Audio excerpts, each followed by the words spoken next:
Ariel Investments has over $13 billion in assets under management and prides itself on being one of the largest and most prominent black-run firms on Wall Street. I'm Bloomberg's Justin Milliner on the Black Business Beat. Pro Savings Days are back at Lowe's. Right now, get a 4-piece GE kitchen suite for under $2,000. Plus, get a free DeWalt 20-volt Max XR 8 amp-hour battery when you buy a select DeWalt tool. Save big with deals that work as hard as you do. Shop Pro Savings Days in-store or online today. Lowe's, we help, you save.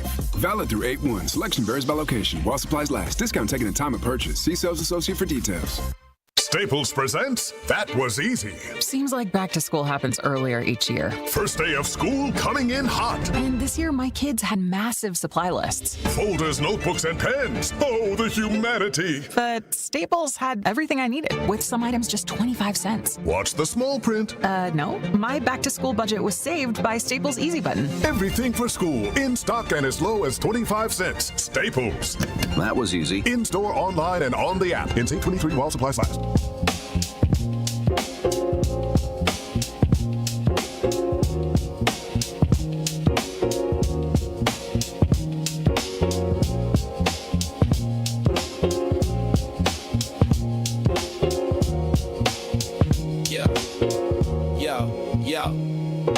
He steps to the mic with a boom, ping, ping.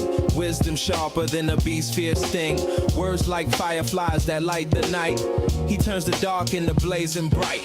Boom, ping, ping, the truth takes wing. Milwaukee's voice, let the city sing. Boom, ping, ping, hear the freedom ring. Sherwin's the king, oh, the airwaves king.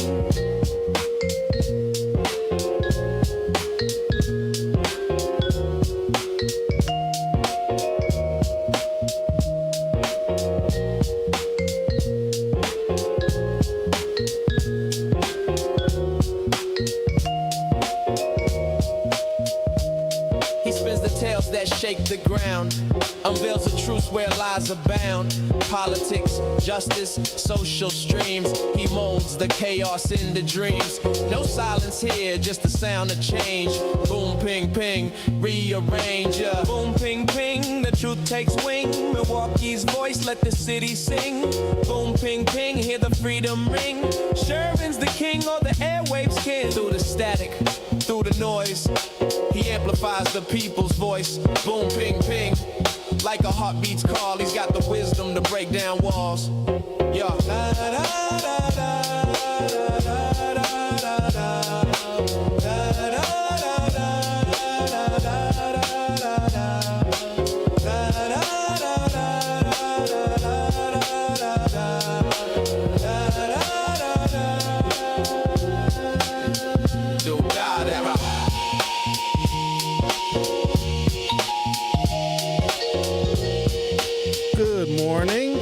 Welcome to the program.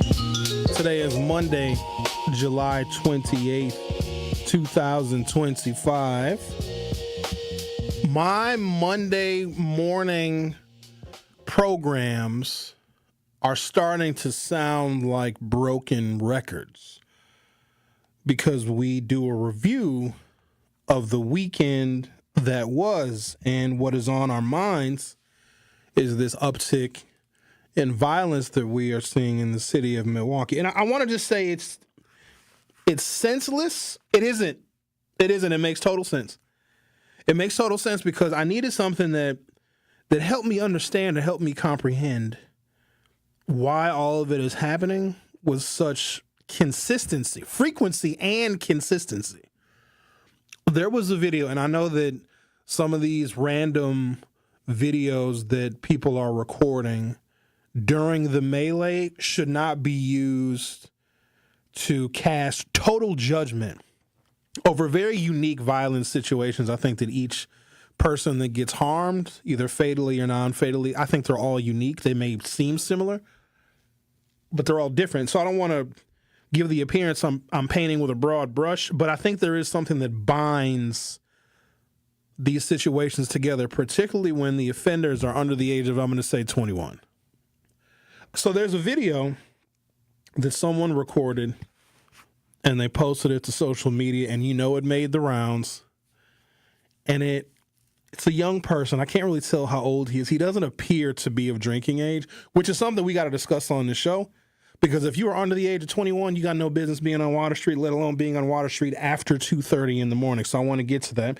It might be a bit controversial. I know that some of the business owners on Water Street, they may not like it because they believe it may cut into some of their business and some of their profit. But if what we have seen over the past couple of weekends, really for the duration of the summer, was happening anywhere else, we would treat it like terrorism. If this happened at a shopping mall, at a shopping center, if it happened anywhere else in America, on an airplane, in an airport, we would pull out all the stops and be overwhelmingly punitive to innocent people, but to make sure these situations don't happen again. Yet weekend after weekend, and it's costing people lives. But this young man said, I don't come to Water Street to kick it. He said, I come for the violence. The violence that we lament is an attraction for some people. And here's the thing. It only has to be an attraction for one person. Only one person needs to be attracted to Water Street for the violence. And think of the damage one person recklessly aiming and shooting a firearm either into the air or into a crowd of people can do. It is a destination for people to commit acts of violence. That's all we need to know. So what Water Street is now, and its associated wildebeests, reminds me of Beale Street in Memphis in the 1990s, because this is not new, where you have random, disconnected, it seems, haphazard, serendipitous gunfire on busy entertainment districts with food and music. This is not new. But what Beale Street did is they gated entry and exit points. So you got to pass through an area where you are screened. We got to screen it. We have to screen Water Street. There's no other way around it. I know there's going to be some objection to it. But if you were 15 or 16 years old, and one of the young people that recorded one of the many videos, Water Street, Milwaukee was trending on TikTok, if that tells you anything. But one of the young people that was interviewed by local television, I think he was interviewed by TMJ4, he captured some of the video. He's like 15 years old. Now, I'm glad he captured the video because it gave myself and others some perspective, because I'm glad the young man that was recorded saying, I come to Water Street for the violence, like that needs to reverberate through the policymakers, because you have a destination. There's still reckless driving, too. Don't forget about that. 2 girls got hit by a car that crashed through some barricades, and people are all upset about that. Side note on that. I haven't seen similar outcry from anybody regarding other reckless driving events that I know have harmed and killed and left paralyzed black children, like when 2 pretty blonde white girls get hit by a reckless driver. Then everybody has a fit. I'm sorry, 2 used to be pretty white girls. They're never going to look the same ever again. Did you guys notice that? That every single day last week, it was the justice for these white girls, and how can this happen? How can the driver only get a ticket? Let me also say this. Every accident, because it was an accident, does not constitute a crime. I don't know where those barricades were put on Water Street or on State Street where that car barreled through. Was the area well lit? Is there clear signage? The people who put the barricades there, were they civil engineers? Were they placed in the right spot? We don't know the answers to any of these questions. I said all that to say this. Every accident, no matter how unfortunate, does not constitute a crime. I just think that there was just, like, it's more upsetting when a white person gets injured, but if black people are getting hurt, like, oh, well, let's just put up a couple of bump stops and what are those things called? The curbs that they put in the middle of the damn road. They just put those there and hope for the best. Let's just install a speed bump. There isn't the same kind of outcry. So I'm going to take a break. When I come back, I want to dig into all of the other incidents that took place over the weekend. So for those of you that glorify the crack era, because that's what we like to do when we talk about violence in Milwaukee, we talk about, the crack era and all of the shootings. There's more shootings now. So it makes me wonder, how are people going to talk about this moment, these summers, really since COVID? How are we going to talk about these violent summers in comparison to, in juxtaposition to the crack era? Because that used to be the era of great violence that we would talk about so negatively 35, 40 years later. This is worse than that. I think we're somewhere in there 87 homicides, and it's still July. So we are on pace for a record homicide year. In fact, we may have more homicides in 2025, with the vast majority of them being black. But I also saw some homicide stuff. It's usually teens. It's kids, people in their 20s. It's like a 63-year-old man got killed.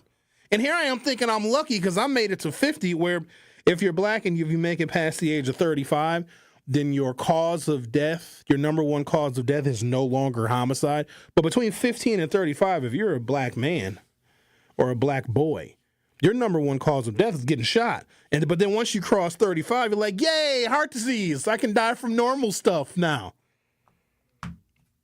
Yeah, it's rough. I'm going to go through all the incidents that took place, but then also what a solution has to be. Like so the summer of 2026 has to look different in downtown Milwaukee. Okay, so we're going to talk about some solutions because I just don't want to be fixated on the problem. You are listening to The Truth with Sherwin Hughes on 101.7 FM. Don't go anywhere. I'll be back shortly. The Truth with Sherwin Hughes returns after this on 101.7 The Truth app, and 1017thetruth.com. Truth Nation, are you looking for a fun opportunity to showcase your clothing line, restaurant, nonprofit organization, food truck, or small business? Well, look no further than doing it at our Truth Family Fest on Saturday, August 23rd from 11 a.m. to 3 p.m. at Riverside University High School. We are currently accepting vendor applications for our festival, and you don't want to miss out on this great opportunity to promote your business and be part of all the fun. To be a vendor at Truth Family Fest, visit truthfamilyfest.com and sign up today.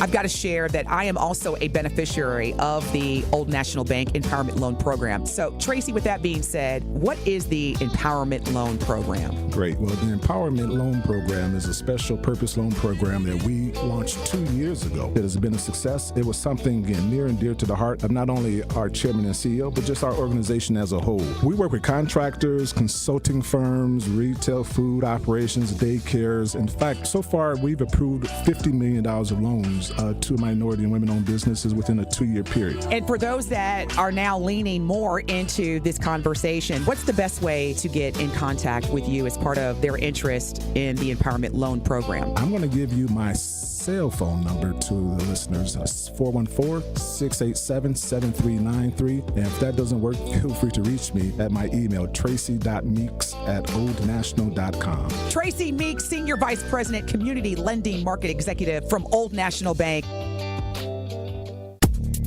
You are listening to The Truth with Sherwin Hughes on 101.7 The Truth app, and 1017thetruth.com.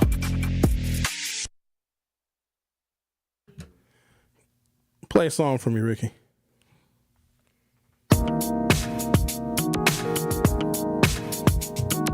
Carrie, I'm back on the air now. What'd you say, Ricky? Oh, that's right. You're right. Carrie in here trying to... You might as well stay. You wasn't down on Water Street, was you? You wasn't down there shooting, was you, Carrie? You all right? You got your pistol on you now? Get out of here then. You're part of the problem. Unbelievable, guys. All right. 2 people are dead, and 9 others were wounded in different shootings across Milwaukee on Sunday, July 27th. First one, 19th and Nash. 1 person is dead, another person is injured in a shooting around 1:48 p.m. yesterday afternoon.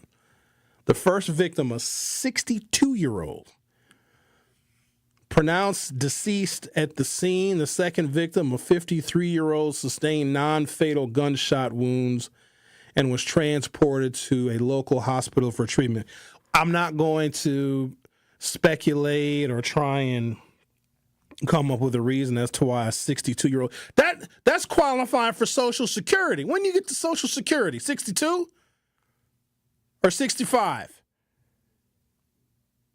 That's troubling. It's troubling at any age, but I'd like to think that once we achieve a certain age in life as an African-American man, because I don't know if you guys are aware, there's a lot of things that try and kill black people, and a lot of it is just table salt and poor diet and lack of exercise. But I like to think that if you have made it a certain number of years, that you're not going to get shot. But I think this is indicative of where the community is right now. So before I get to the other horrific scenarios that played out in our city this past weekend, whenever we get into these long, deep discussions about how the African-American community and the white community just don't see things differently, because our pathologies are different, our histories are different, and intertwining our very different cultures. Because let's be clear, one was very oppressive of the other. One was subservient to the other. One gained all of its status, its stature, and its rights with permission from the other. And then whenever you have these conversations about, well, what are we going to do? Especially if there are highlighted racial tensions. We're not really seeing a lot of that, at least in the city of Milwaukee. I haven't really seen, or heard about any situations where, the police are shooting African Americans or white vigilantes are going and killing black kids. Have you noticed that?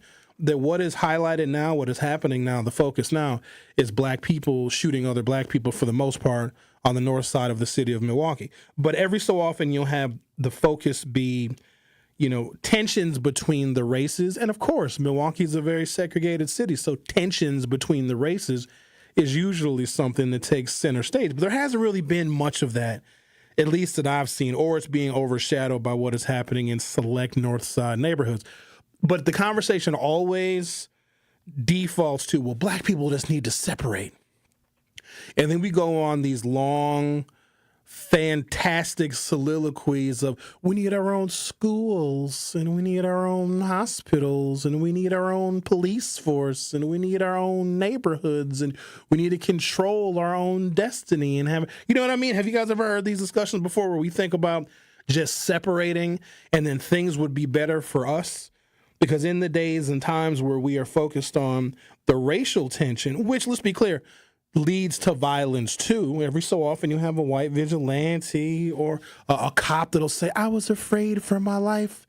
And then they shoot a black person or they shoot a black kid.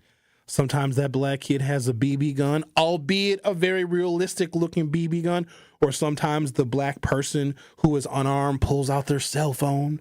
Or in the case of Philando Castile, who made it clear to the officer that he was a concealed carry permit holder and he was reaching for his identification. The cop shot him anyway. Sometimes the focus is that. And then that's when we get fed up. We say, we got to separate.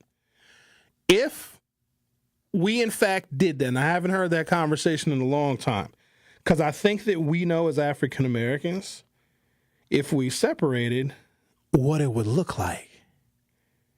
If we in fact did separate, black people, we had our own geography, our own space, our own land. Do you think it would just be really good black people? The decent, honest, hardworking, family-oriented, law-abiding black people? No. It'd be the shooters and the killers. They'd be in that mix too. Now think about it. If we separated, we're going to have our own black colony because we, African Americans, have realized that being combined with white folks has been detrimental to us. And I can give you all the statistics that can back that up, whether it be racial profiling or health disparities or all sorts of different things.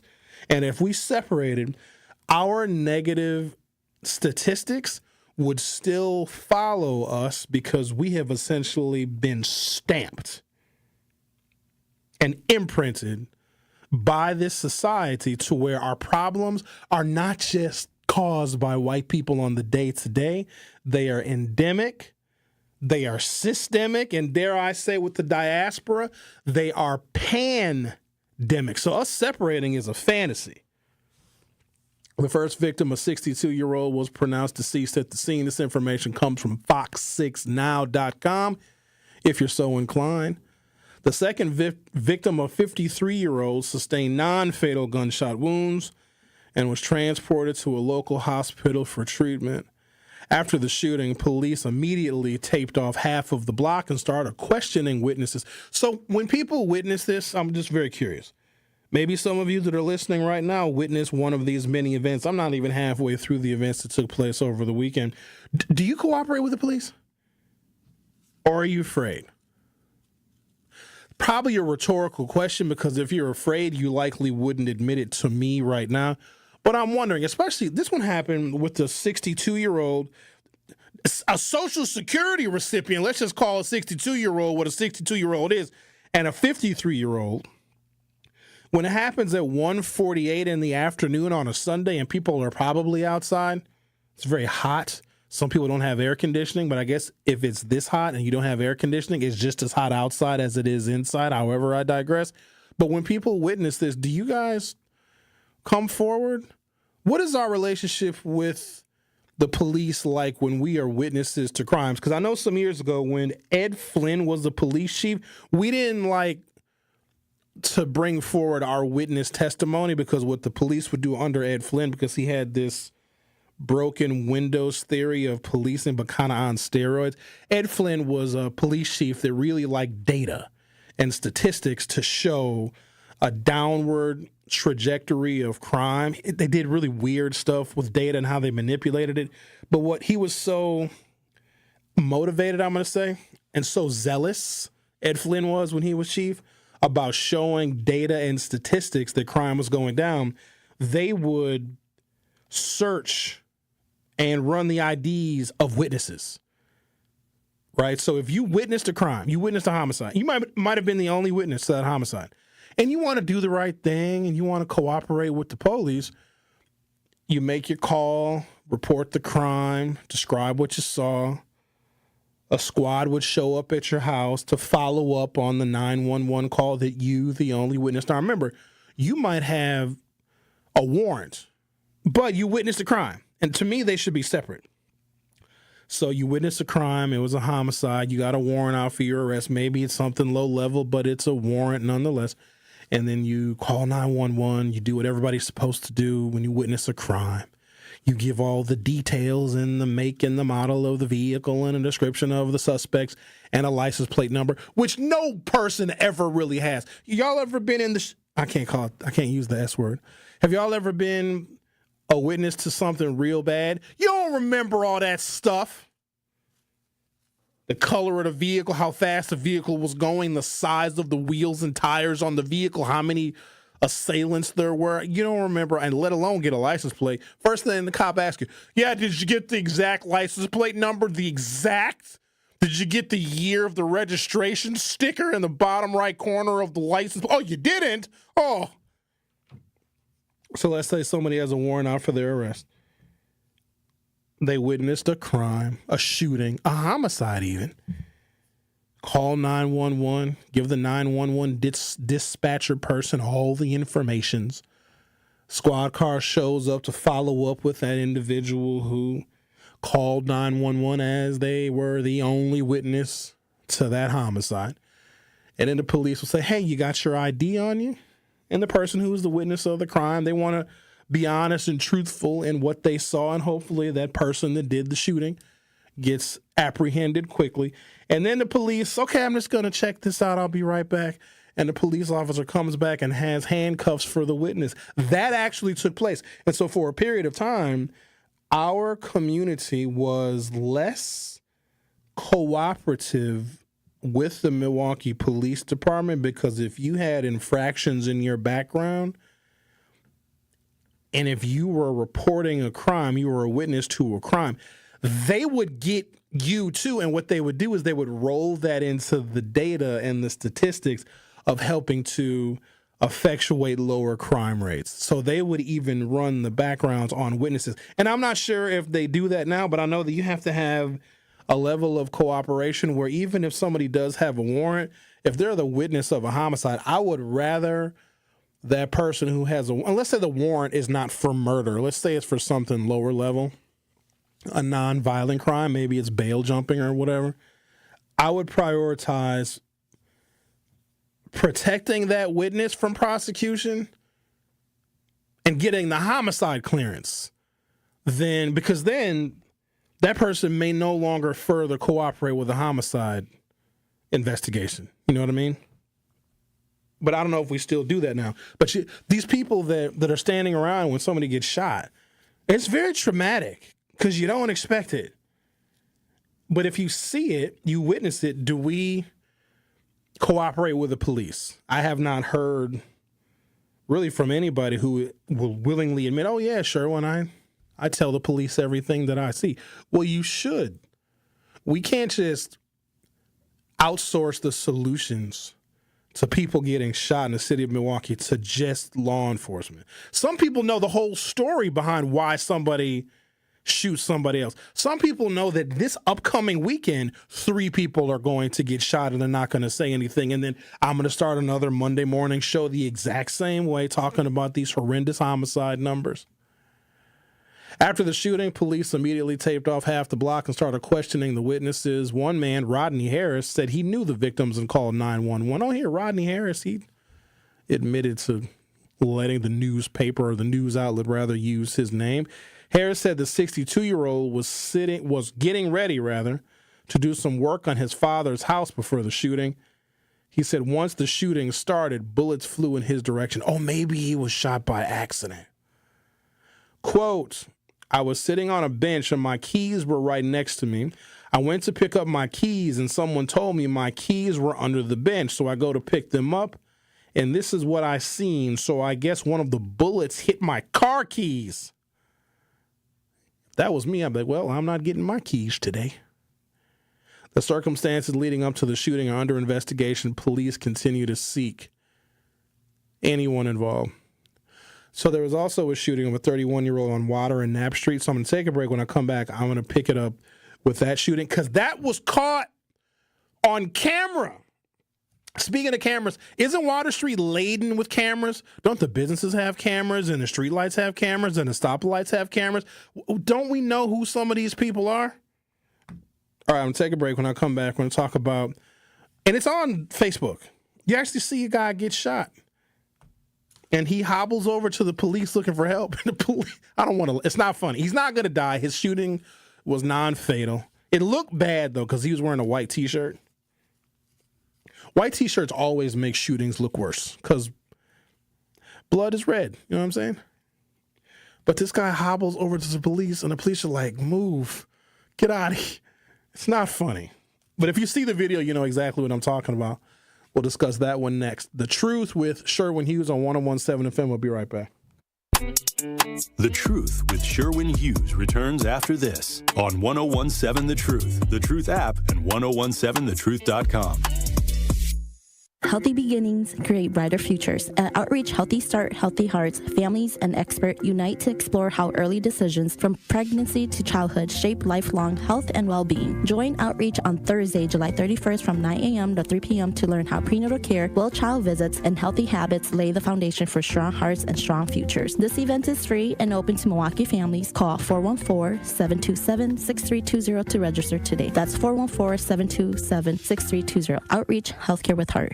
Black Arts Fest MKE is back Saturday, August 2nd on the Summerfest grounds from noon to 10 p.m. Celebrate Black culture with R&B legends Carl Thomas, Kevin Ross, and Star Red with a Corvette car showcase, Buffalo Soldier horse rides, and a full food truck village along with the return of the dynamic Divine 9-Day Party. General admission is only $30. Kids 7 and under are free. And if you're one of the first 100 guests to sign the Peace Pledge between 12 and 1 p.m., you get in free too. Courtesy of New Pitts Mortuary. See you at Black Arts Fest MKE.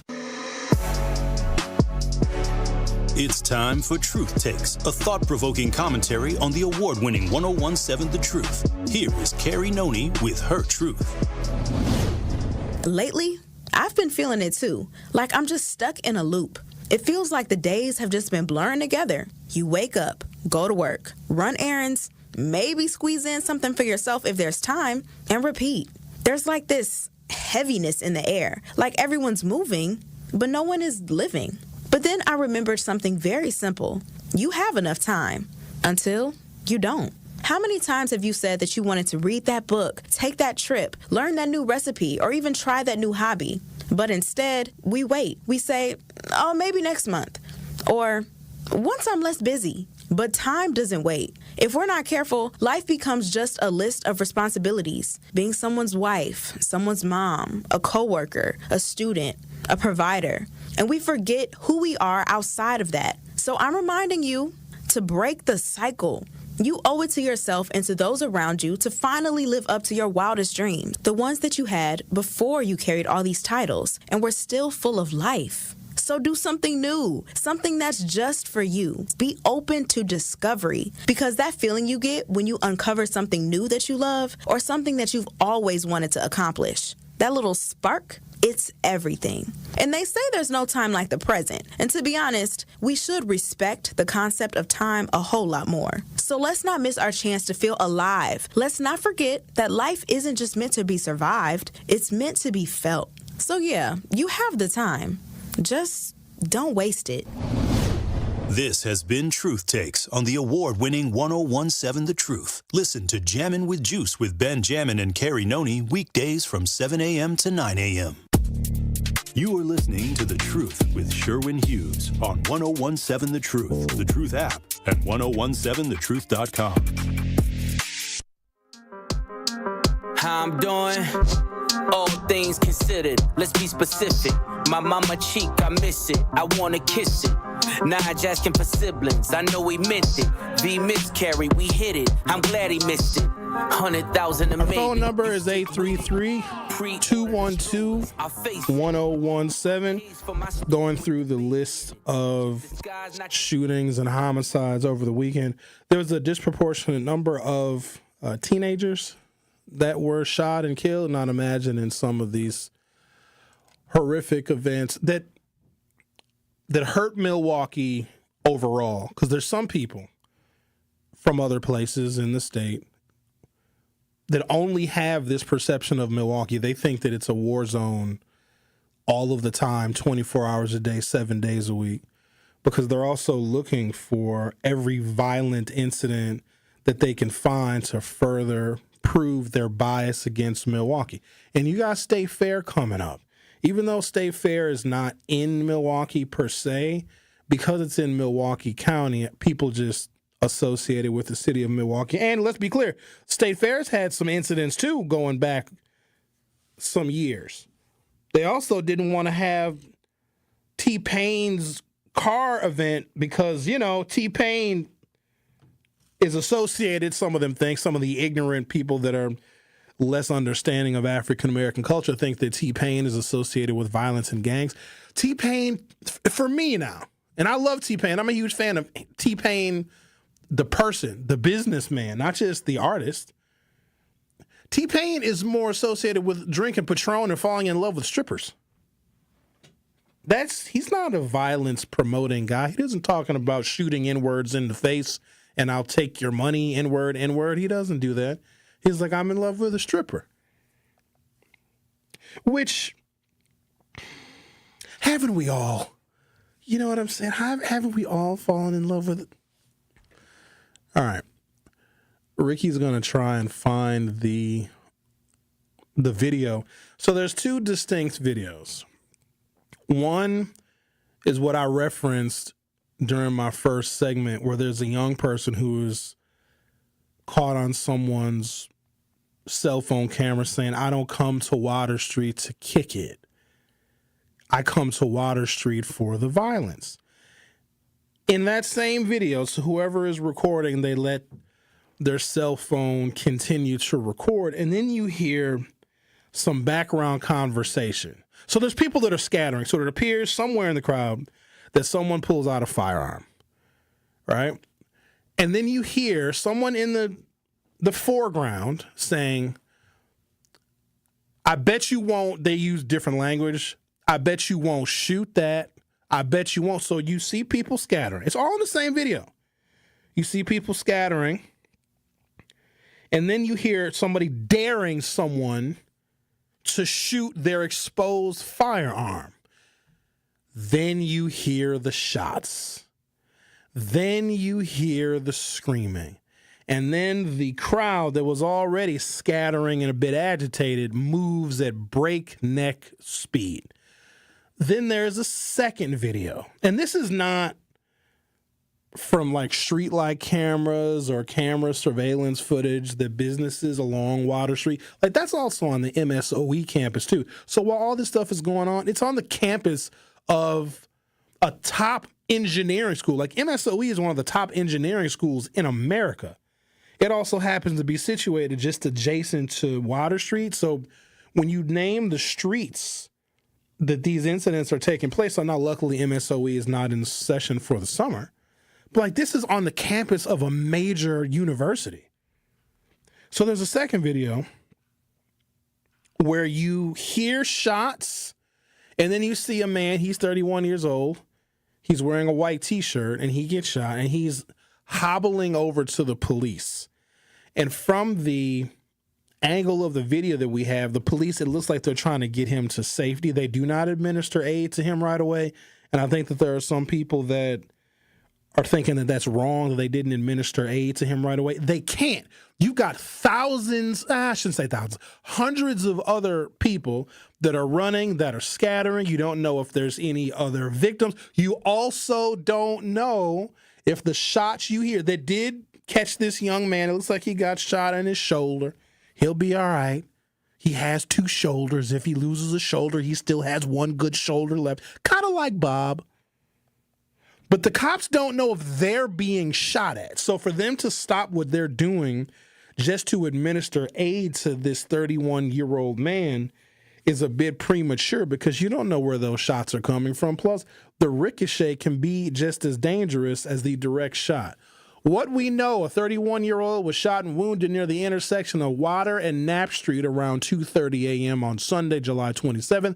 The victim suffered a non-fatal gunshot wound and was taken to a hospital for treatment. So I don't know if this man was shot based upon another video that we see where a person in the foreground of the video dares someone to shoot their firearm in the middle of Water Street. I don't know if these two things are connected, but I think the time proximity of when these events occurred makes sense to me. Here's the thing. I don't know why anybody would want to go to Water Street because, yeah, I'm sure you can have a great time and you probably can get some food and probably can have some drinks, but ain't no food good enough to get shot over. And I've had some delicious food. The most like egregious or extreme thing I would do for some really good food is kiss the chef. Like, ooh, this was delicious. I'll kiss the chef. I've never had food so good where I was like, oh, I'll get shot for this. No, I don't want, if it is that good. I mean, I'd like to try food, I guess, that's worth getting shot over, but I don't want to get shot for some delicious food. Another event was on 62nd and Marion. What we know, around 3:30 a.m. on Sunday, officers were dispatched to the area near 62nd and Marion. Once on the scene, police located a 26-year-old who was shot and wounded. MPD say they have a suspect in custody and are not seeking any other suspects. 26th and Kilbourne. It happened around 6 p.m. The 52-year-old victim sustained gunshot wounds and was taken to the hospital for treatment of injuries. 52? That's too old to be getting shot. And I know there's no age limit, but this is what worries me. Because here I am thinking I'm invincible from getting shot because of my age. Because I've lived through some things. I remember a time when Milwaukee was very violent. You didn't go certain places, or you went certain places with a judicial amount of caution because the likelihood that something may jump off was higher. But it was never downtown. You were always safe downtown. Now,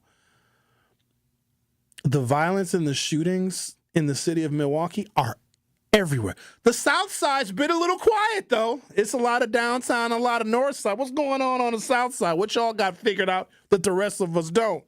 Even though Officer Corder, may he rest in peace, I think he was a District 2 officer, so he was a South Side police officer.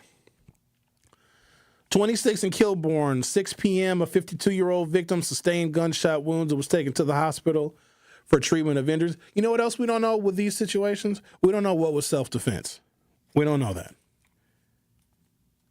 Somebody tried to break into somebody's house. You might be sitting down at your dining room table eating barbecue in your underwear. And all of a sudden you hear a loud noise. It's because somebody smells your barbecue. You got some delicious barbecue. You got ribs. You got a little pork shoulder. And you've got a nice brisket with a really beautiful smoke ring on it, like a little pink smoke ring and a real nice bark. And you're sitting down in your underwear and you're eating your barbecue. It's delicious. You got some sweet Baby Ray's Vidalia onion barbecue sauce. I don't necessarily like my barbecue to have sauce on it because I like to dip. You know what I mean? I like to, some bites of like brisket especially, some bites of brisket I want to eat so I can taste the flavor of the meat. But then other bites, I like, I want a little tang and spice and sweetness from the sweet Baby Ray's Vidalia onion. You know what I mean? Like, I like to mix it up. I like to trick my taste buds. Like, my taste buds don't know, are we going to get sauce? Or are we just going to get that slightly crunchy, crispy bark from the brisket with that really nice pink smoke ring with no sauce on it? My taste buds are like, we don't know what's happening. You know what I mean? So let's say I'm sitting down and I'm enjoying this moment. And I hear somebody breaking into my house. And I open fire. It will be reported that a person of that person's age was shot, but you don't know the entire scenario. Maybe some of these shootings are in fact justified, but we don't know. All we do is we know that they are cumulative.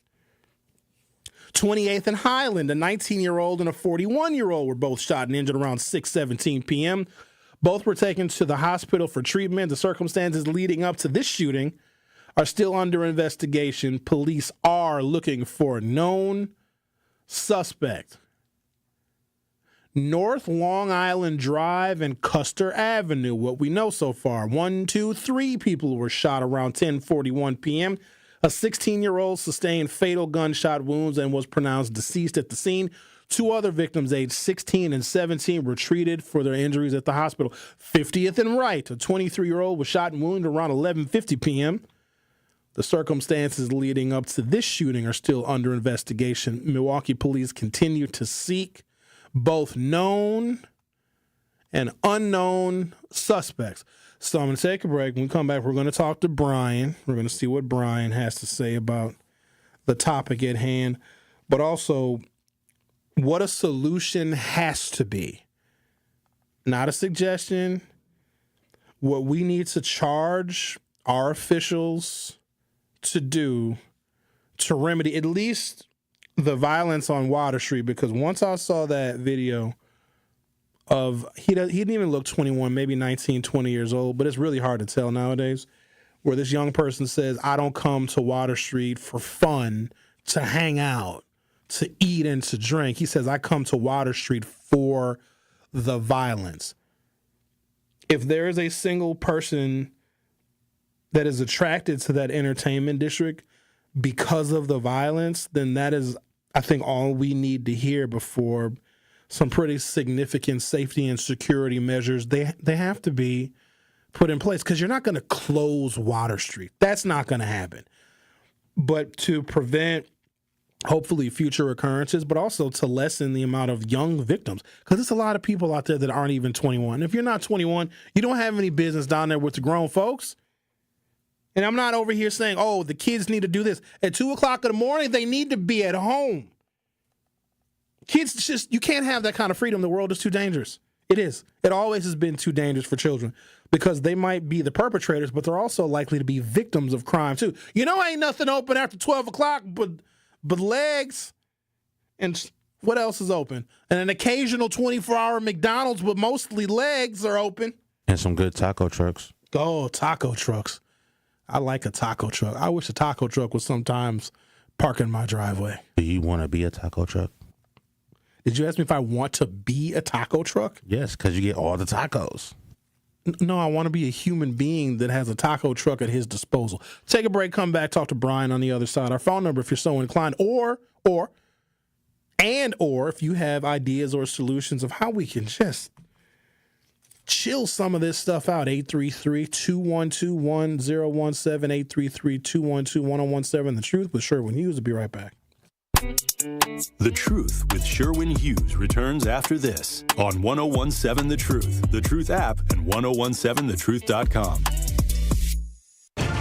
From the biggest stars to the greatest moments, Behind the Bucks is Bucks history like you've never heard it before. It's all on Behind the Bucks on the Bucks Plus audio network. Behind the Bucks is presented by Gallagher, your trusted insurance broker and HR and benefits consultant. Available now on bucks.com/plus, the Bucks app, the new ESPN Wisconsin app, and wherever you get podcasts. Why did Old National Bank decide to create this program? You know, it was something that was near and dear to the heart of our chairman and CEO, Jim Bryant.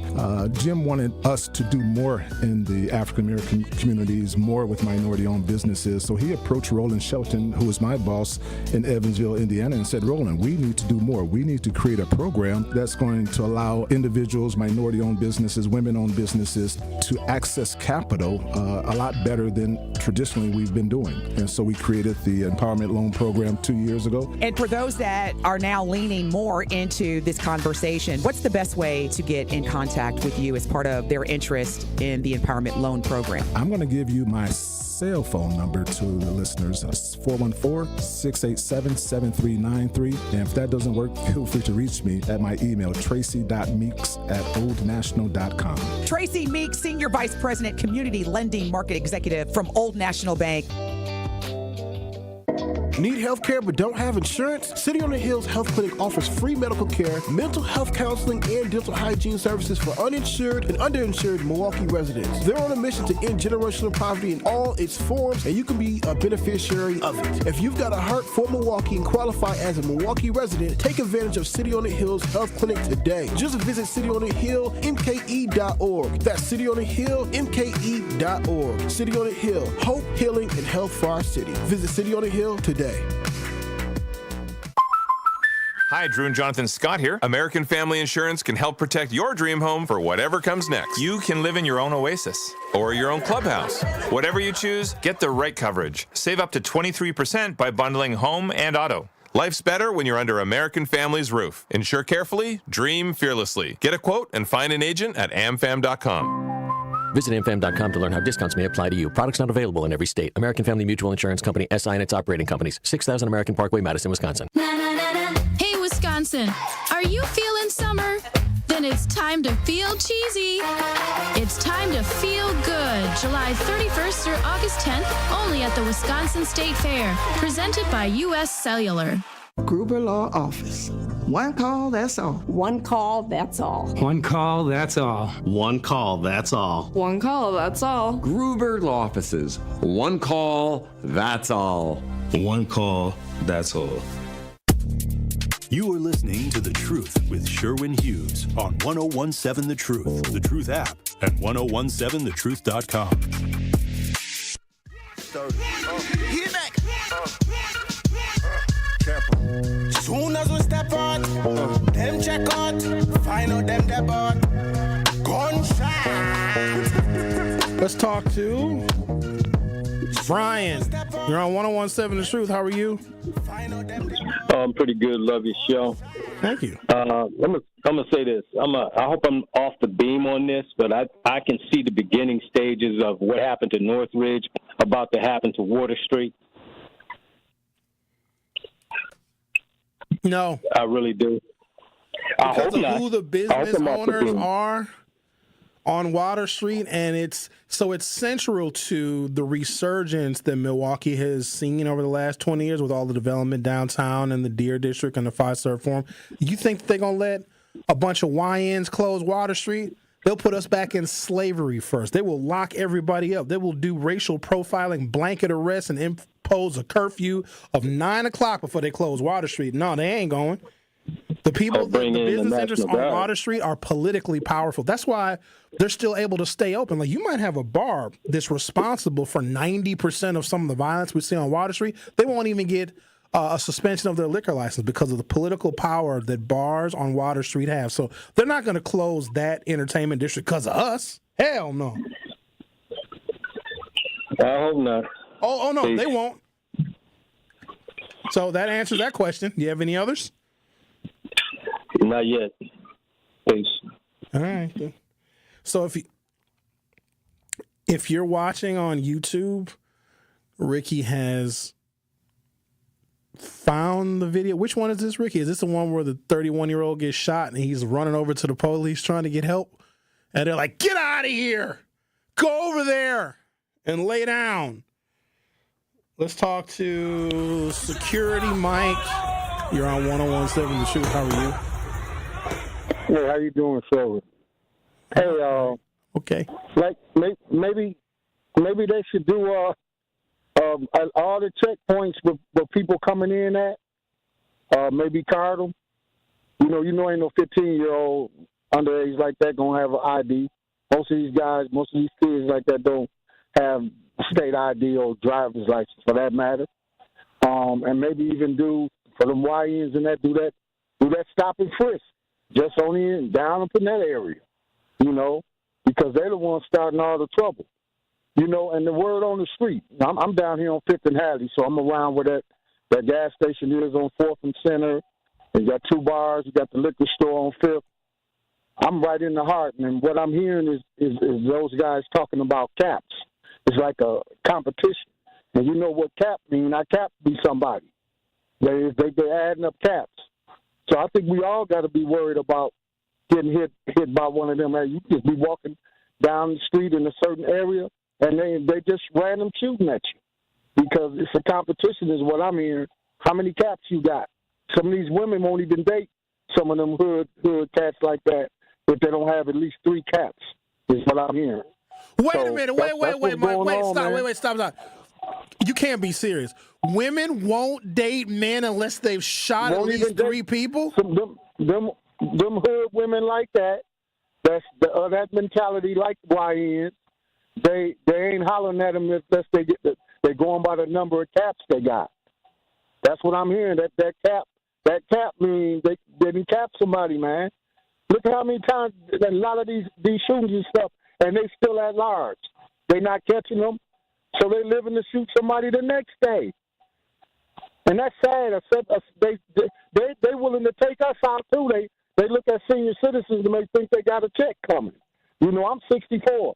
I'm right in this area, man, and it's crazy. My head be on the swivel because they ain't got no respect for no elders anyway or authority. So yeah, they'll take a 60-something-year-old out because it's about caps, man. Serious, man. Keep up the good work. Thank you, Mike, but that was really depressing information. I know that they're not listening to this show, but are there any women that gauge the worthiness of a man based upon how many people he shot? No, that can't be right. Or maybe I'm just so old and out of touch, and my view of nightlife and going out and having fun is so drastically skewed that it's hard for me to comprehend this. Just like had I not seen that video, you know what? I should find it. It's all over Facebook.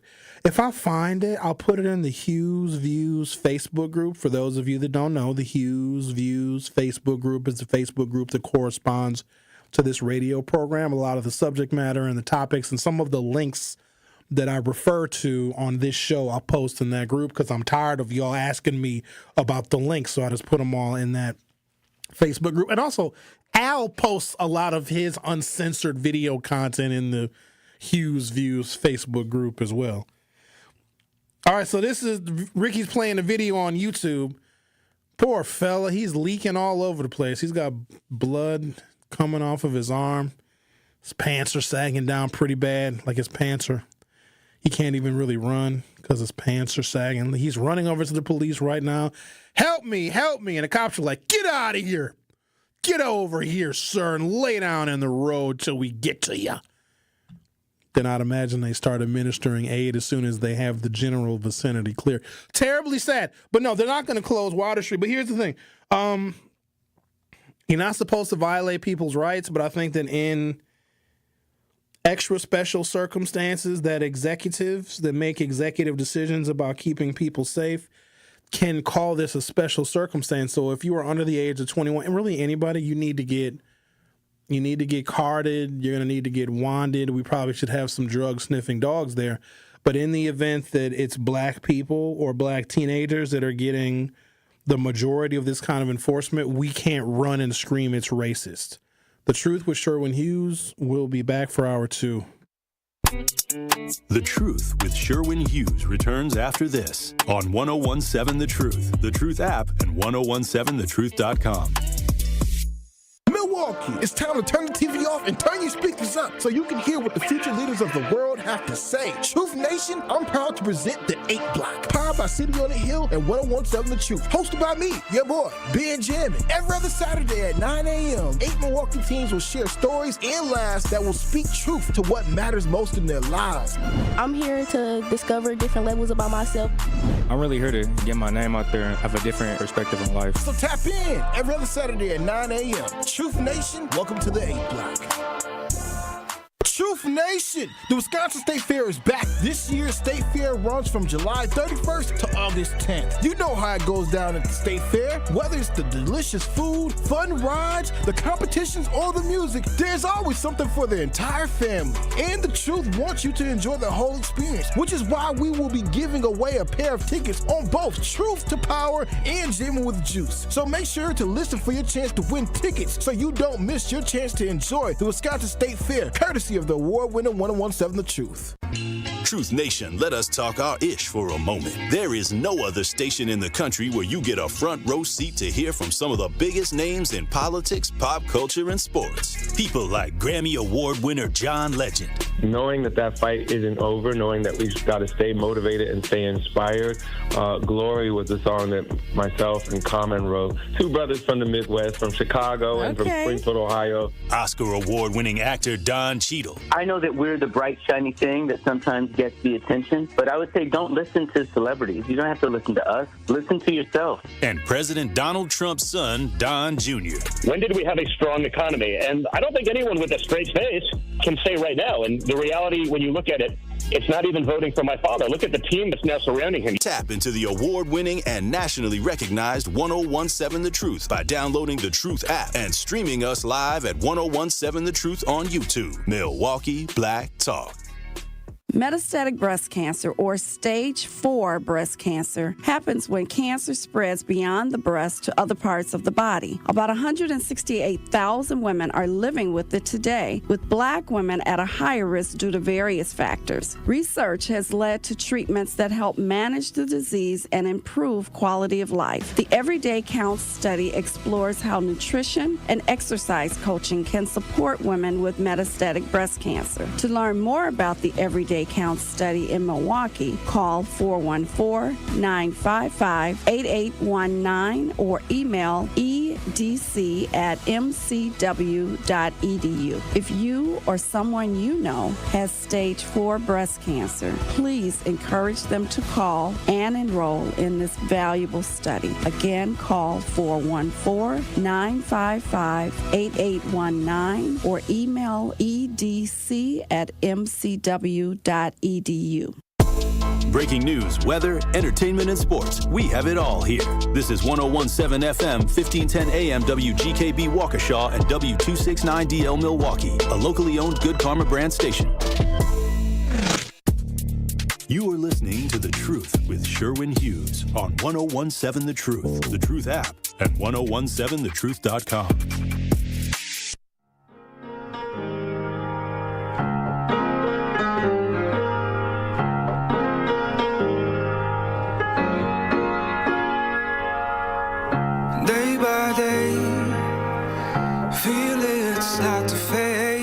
Welcome to Hour 2 of The Truth with Sherwin Hughes. First hour, we went over some of the Hey, oh my God. Uh-oh. Is that it, Ricky? We're going to play an audio from... All right, so I'm being a detective here. So first, let me say, hour one, we went over the shooting. I ain't gonna lie, hey, I'm on straight bullshit, nigga. I don't never come to water for fun, nigga. I come for all violence, which is nigga. Water Street, You ain't gonna blow that, and man. what needs to be done to prevent more of these mishaps from taking place. Like, people need to know that if you're going to go down to Water Street, you're going to be checked, you're going to be wound in, and we can do something similar to what they did in Beale Street, because they brought this back 30 plus years ago, where you had to pay a cover charge. And that shied away a lot of people that just go down there to not spend any money, to not eat, to not drink, but just to participate in the violence and the chaos, I don't never right? come to And I water never for wanted fun, to nigga. think I that there come were for people all that called violence, Water nigga. Street a You ain't destination gonna because blow they that, wanted man. the violence. They wanted that adrenaline rush of potentially seeing fights or shootings, etc. I didn't think that was ever the case. I thought it was only like a couple of people, maybe some riffraff that would go down there to get that kind of excitement. But there's audio and video. Ricky, you showing the video too, or just the audio? All right, he's working on. We got to be careful because there's some profanity, and I'm not laughing. I'm laughing because I'm kind of shocked because I remember going out on Water Street when I was in college, when I was a young man. It was very different. Very different. It wasn't a destination for fighting or for violence. It rarely, I mean, it happened. There'd be like a bar fight or whatever, but those weren't very often. And they would happen in the street. And that would be it. And people wouldn't even always pay attention to them. Wasn't that big of a deal. But there's video, which we're going to show now, of a young African-American male, which I'm going to give you guys some statistics. I don't never come to water for fun, nigga. I come for all violence, nigga. You ain't gonna blow that, bitch. Woo, you ain't gonna blow. Shots. Hey, oh my daddy. You know who your daddy is, sir. Nigga, I ain't gonna lie, hey. But I think those shots that we saw, or heard rather, in this video might be the 31-year-old that got shot. Because it seemed like the 31-year-old that got shot, he got shot randomly. Ricky, can you run it back again? Okay, we're going to run it back one more time. If you go to YouTube, you'll be able to see this video. Nigga, I don't never come to water for fun, nigga. I come for all violence, nigga. You ain't gonna blow that, bitch. Woo, you ain't gonna blow. That's unbelievable. Hey, oh my daddy. I don't want to see that ever again, I don't think, Ricky. That's so horrible. Why would you dare somebody? Why would you? So that can be prevented, but there have to be some. Who said in the chat? Somebody said we need checkpoints, like when the RNC was here. That would do it. That would do it, because those checkpoints, they kept everything out. One morning, because no, we had to go to the checkpoint every morning to broadcast at the RNC. So I came to the 3rd Street Market Hall. Well, first you had a car checkpoint, a vehicle search area where they open up the hood of your vehicle, the trunk of your vehicle. Did I tell y'all that they pulled plastic panels down in the trunk of my vehicle? So every morning, approaching the 3rd Street Market Hall where we park and where we broadcast from. So we parked our vehicles here, and then we had to walk about a half a mile or so to the Panther Arena, because that's where 1017 The Truth had our broadcast area set up, us and WTMJ. And so you get to the first checkpoint, and they open up your hood, and they have a dog sniff your vehicle, and you have to open up your trunk. So because I didn't put anything or take anything out of my trunk the 3 or 4 days that the RNC was here and that we were broadcasting. So when all the RNC stuff was over with, I think I went to the grocery store or something, and I opened my trunk to put my groceries in, and they tore down now I could snap the plastic panels all in place, but like, that's some pretty heavy duty security. Sherwin Hughes is not opposed to having that level of security. Problem is, it's going to be really, really expensive. It's going to be a headache, and I think it's also going to give the wrong perception. Because think about this. If you have those kinds of checkpoints on Water Street, why would you go? If you're someone that wants to go down to Water Street on a warm summer night, maybe walk around, get you a beverage somewhere, go hear some music, go listen to a DJ. But if you know you have to go through all of that, you probably just won't go. So what's going to happen is the businesses are going to suffer. They're going to suffer because they're going to have to be the ones to pay for it. We're not paying for this. Taxpayers shouldn't be on the hook for this. We're already taxed enough. And when they raised our sales taxes, since they were just gouging us for money and all these damn MPS referendums, they should have carved out a little line item and said, this is going to be for downtown security. They didn't do that. So you're not going to gouge us again. So taxpayers should not be on the hook for this. If businesses want to continue to exist and to thrive and to make money in an area where at least one young person said he doesn't go to Water Street to have fun, to party, he goes down there for the violence. That's not a us problem. Now, here's the other thing. I don't go to Water Street. So as far as what regulations get put in, and maybe they enforce a strict curfew, which they got to do that. But here's the problem. We don't have enough cops. You know how many police it would take? You know how many busloads of kids they would haul away for curfew violations? That's a tremendous, tremendous undertaking. I guess we could hire private security, but that's a whole nother set of risks and liabilities as well. We can racially profile, I reckon. We can profile anybody that appears to be under 21. Hey, what the hell are you doing down here? Let me see your ID. Check them all for warrants. Now, I can easily suggest all of these things because we're referring to an entertainment district that I don't go to. I don't go to Water Street. I stopped going to Water Street. The last time I was on Water Street, and I'm thinking real hard right now, it was before COVID. It was either 2018 or 2019, and I went to Poorman's. It was the first time and the last time I went to Poorman's, and I thought it was a gay bar.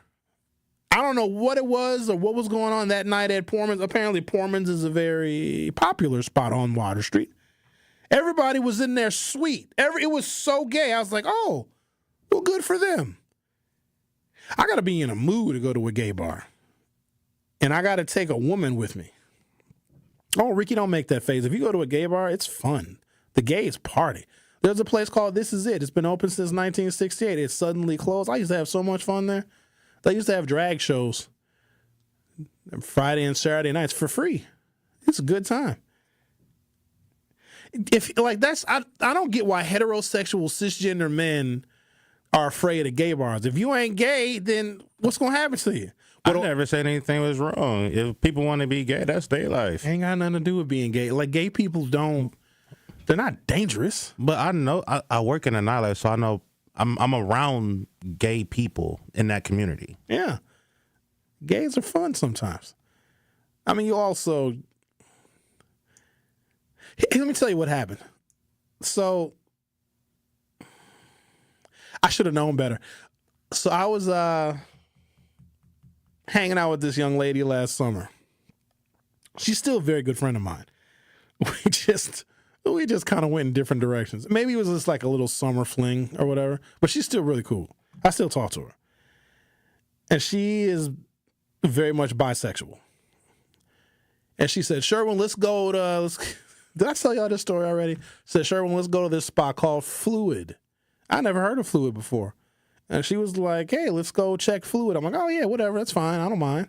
Because I was more interested in just hanging out with her and having fun with her, having some drinks with her. I should have known.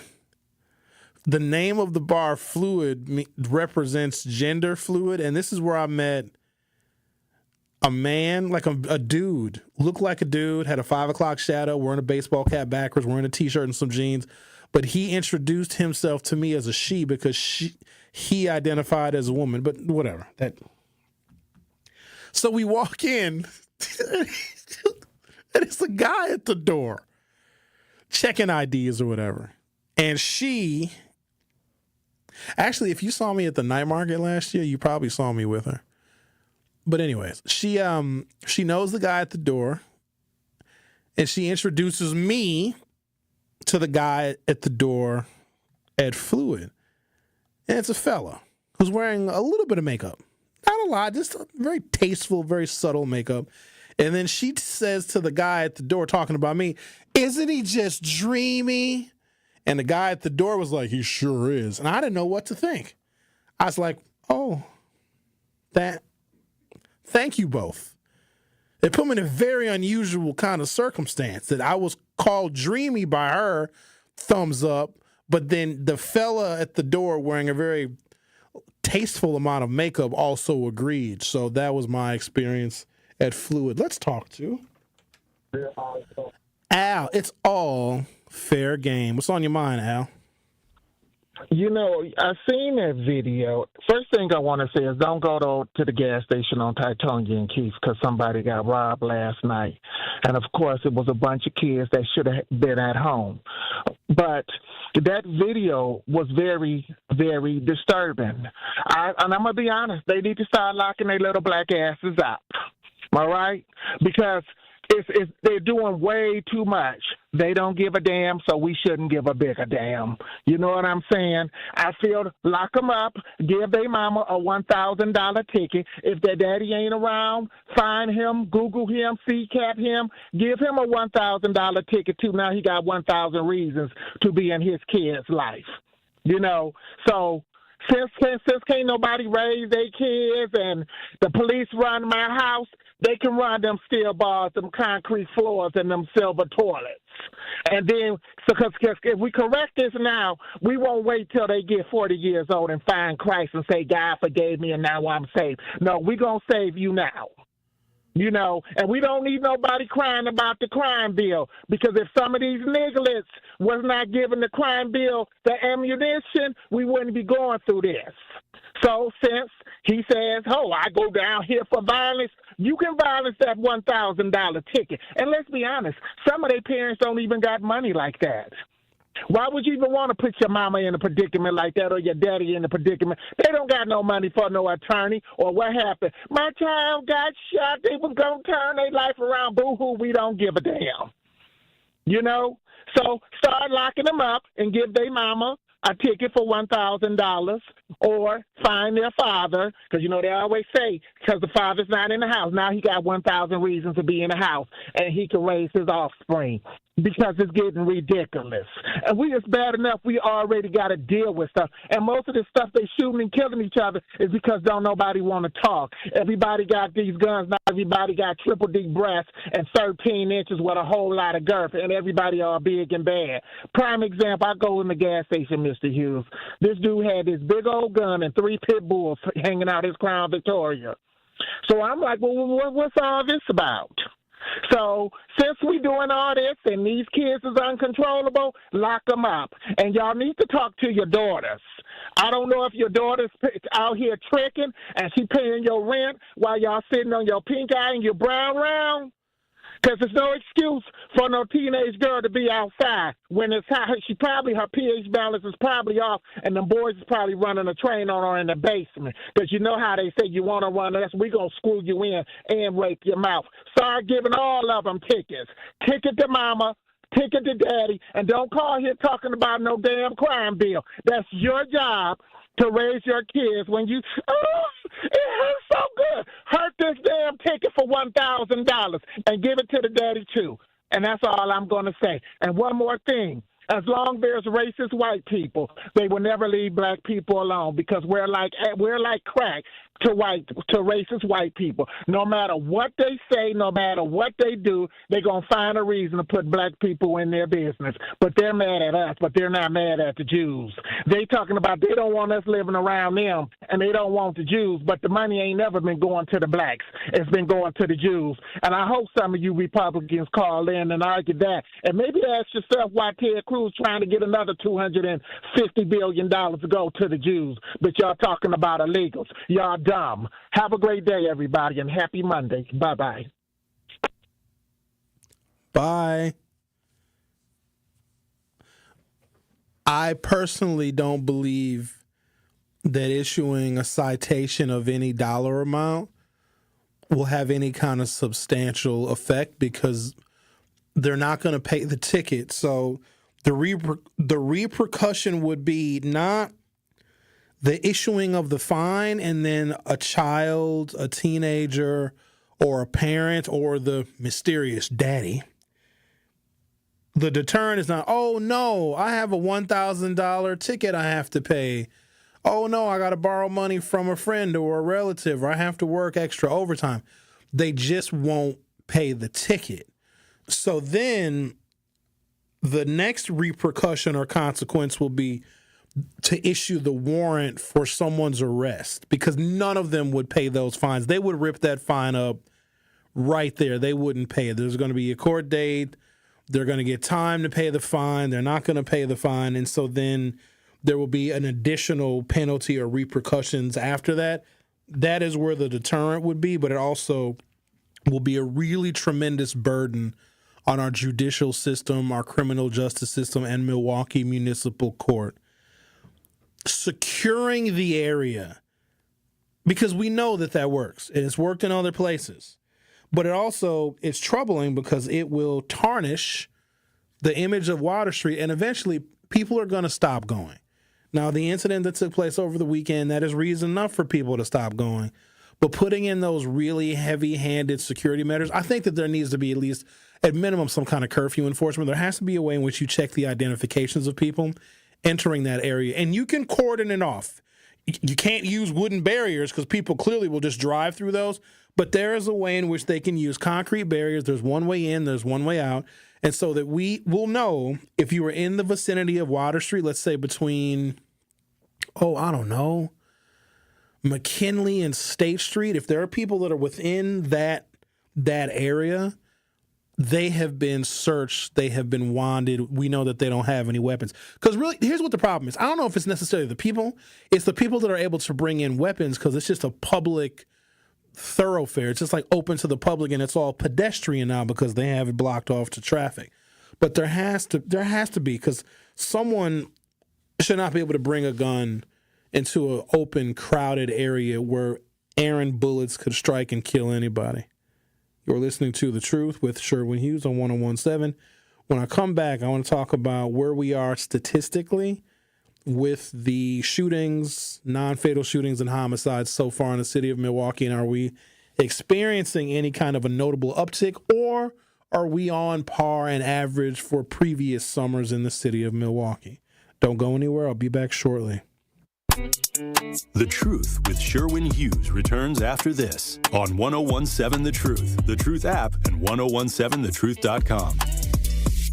This may be another Elon Musk bureaucratic shuffle, or this may be whatever it is. These, Dr. Ken, are real consequences. This is The Truth Unfiltered with Denise Thomas and Dr. Ken Harris. I believe that there's going to be a step back and a rollback to some of those places that we're talking about making cuts because of the drastic outcome that can occur. Sundays starting at 7 on 620 WTMJ, and Mondays at 6 on 1017 The Truth. I've got to share that I am also a beneficiary of the Old National Bank Empowerment Loan Program. So, Tracy, with that being said, what is the Empowerment Loan Program? Great. Well, the Empowerment Loan Program is a special purpose loan program that we launched 2 years ago. It has been a success. It was something near and dear to the heart of not only our chairman and CEO, but just our organization as a whole. We work with contractors, consulting firms, retail food operations, daycares. In fact, so far, we've approved $50 million of loans to minority and women-owned businesses within a 2-year period. And for those that are now leaning more into this conversation, what's the best way to get in contact with you as part of their interest in the Empowerment Loan Program? I'm going to give you my cell phone number to the listeners. It's 414-687-7393. And if that doesn't work, feel free to reach me at my email, tracy.meeks@oldnational.com. Tracy Meeks, Senior Vice President, Community Lending Market Executive from Old National Bank. Summer in Milwaukee is nonstop. Festivals, live music, and fresh city vibes fill the season you already know. From world-famous cultural celebrations to hidden gem street fairs, every neighborhood is a stage, alive with handcrafted traditions, homegrown talent, and world-class entertainment. Music, flavor, culture. Whenever you visit, the Cream City is ready to celebrate.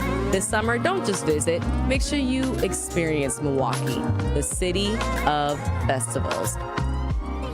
Life's better with American Family Insurance because we know it's not just a car, it also drives your children's dreams. So whether you're going to soccer practice, robotics club, or opening night in the school play, we help protect those dreams. Save up to 23% when you bundle auto and home. American Family Insurance. Get a quote and find an agent at amfam.com. Products not available in every state. Visit amfam.com to learn how discounts may apply to you. American Family Mutual Insurance Company, SI, and its operating company, 6000 American Parkway, Madison, Wisconsin. Black Arts Fest MKE is back Saturday, August 2nd on the Summerfest grounds from noon to 10 p.m. Celebrate Black culture with R&B legends Carl Thomas, Kevin Ross, and Star Red with a Corvette car showcase, Buffalo Soldier horse rides, and a full food truck village along with the return of the dynamic Divine 9-Day Party. General admission is only $30. Kids 7 and under are free. And if you're one of the first 100 guests to sign the Peace Pledge between 12 and 1 p.m., you get in free too. Courtesy of New Pitts Mortuary. See you at Black Arts Fest MKE.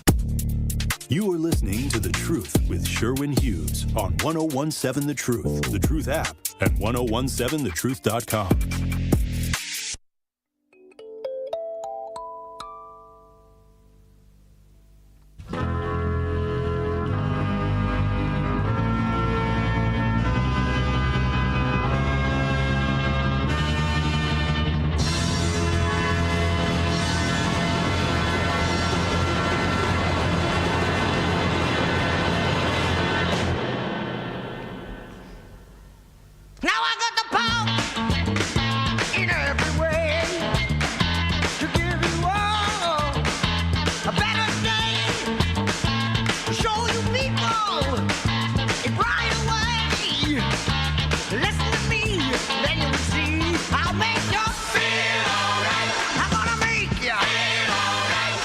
African-American teen gun violence rate in Milwaukee versus comparable cities. Is this a nationwide phenomenon, or is this something that we are experiencing in Milwaukee uniquely? Because, Milwaukee's not a very big city. And so if it's something that is happening nationwide, I could see how we are impacted by some unusual nationwide post-COVID, post-pandemic. People are still trying to recover and reclaim, and a bunch of habits got thrown out of whack, and it's sad 5 years later, maybe those habits are still incredibly out of whack. So is this something that is currently unique to us? And let's say that there is a nationwide problem with this uptick in violence, right? This is where the federal government, under the leadership of the executive branch and Congress, would do a study. They put together a committee to look at, well, what can we do? Where can we dispatch federal resources to mitigate the problem? I'm also hoping that we here in the city of Milwaukee can get out ahead of this, because as soon as somebody tells Trump, oh, Trump will send the National Guard here in a second. Could you imagine seeing National Guard troops and tanks on Water Street? I can. They sent the National Guard and U.S. Marines to the tune of 4,000 troops to guard 2 buildings during immigration crackdowns in L.A. 2 buildings. Los Angeles is something like 500 square miles, and all of the unrest and the protests were contained to about 2 square miles, and they sent the military in for that. I would argue that what we have seen consistently this summer in very specific and select geographic areas in the city of Milwaukee is more violent than some of the protests that took place in L.A., where Donald Trump went above and beyond the governor's authority and dispatched first the National Guard, then the Marines. And I think that Trump did that as like a litmus test, like a test case, like, oh, if I send in troops, like what happens? Is anybody going to try and stop me? Are we going to get sued? And because it essentially went off without a hitch, I don't know why he wouldn't dispatch that in other cities if asked for. You know what it would take? Donald Trump might have another big, beautiful bill or some stupid legislation with some stupid name. And Ron Johnson might be a holdout, because, Ron Johnson for a little while was a holdout on the big, beautiful bill that just passed a couple of weeks ago, you see. And Ron Johnson could say, hey, Mr. President, I'll vote for whatever your next bill is if you authorize and send National Guard troops and the U.S. Armed Forces into the city of Milwaukee. I can see Ron Johnson completely doing something like that, because that's politics. Trump might need Ron Johnson's vote in the Senate to pass a piece of legislation, another forthcoming piece of legislation. And Ron Johnson might say, okay, I'll vote for it if you do this for me, and the this for me is send the military to Water Street or other entertainment districts in the city of Milwaukee. Because, Ron Johnson doesn't care, because the lion's share of his votes don't come from here anyway. So Ron Johnson could be complicit or assist in the military being dispatched to the city of Milwaukee. But as I'm listening to folks, it sounds like y'all might have reached that breaking point too. But it's also necessary to note that during the height of the crack epidemic, which I know a lot of us refer to as a really horrible time in the city of Milwaukee, and just urban areas all over the country, black folks back then were sounding like we sound right now. But then the violence was associated with a drug epidemic. The drug epidemic, while it exists and while there are several of them, if anything, the drug of choice amongst some of these people is really, really potent marijuana. But you can't ever speak objectively about marijuana because then people get mad at you because they say, no, marijuana's a plant and it's not really a drug. Do you guys know that different people metabolize THC differently? And a lot of the marijuana that's available in candy and in vapes, all that stuff is unregulated. You don't know what's in that stuff. Now, I'm not blaming this very potent high THC concentration, Delta 8, Delta 9, Delta 10 marijuana, but it seems to be a common thread. I'd imagine if you walk around the streets, surrounding Water Street in that downtown entertainment district area around 10:30, 11:30, 12 o'clock at night, you smell weed everywhere. People smoke marijuana everywhere. And those are the ones that are smoking it. You can ingest it a whole bunch of other ways.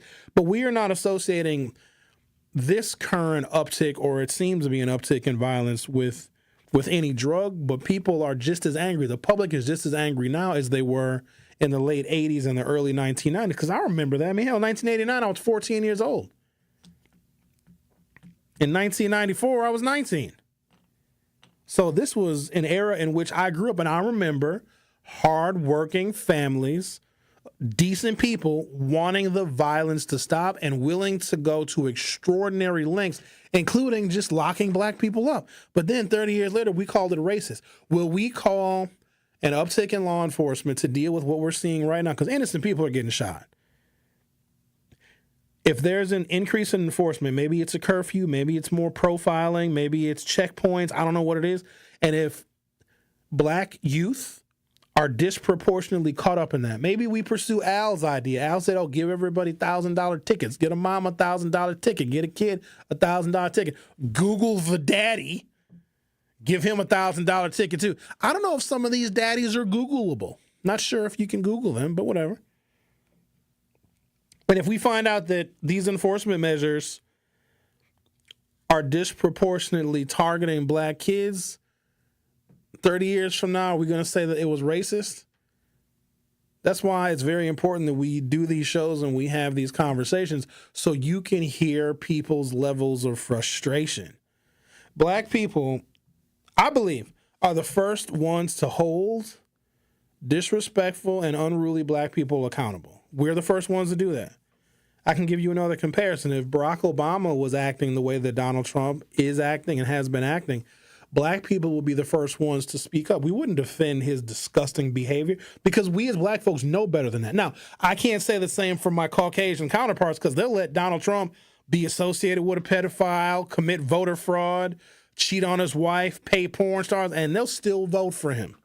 Barack Obama could have very easily lost the support of the black community had he acted in a way that we deem reprehensible and immoral. So we have high standards, meaning if black folks say it's time to unleash the dogs, it's time to get more police out there, it's time to get more law enforcement out there, it's time to get tougher on crime, we actually mean it. And we don't care if we have to thin our own herd, because let me be clear about this. You ain't saving some of these people. We're not going to save them all.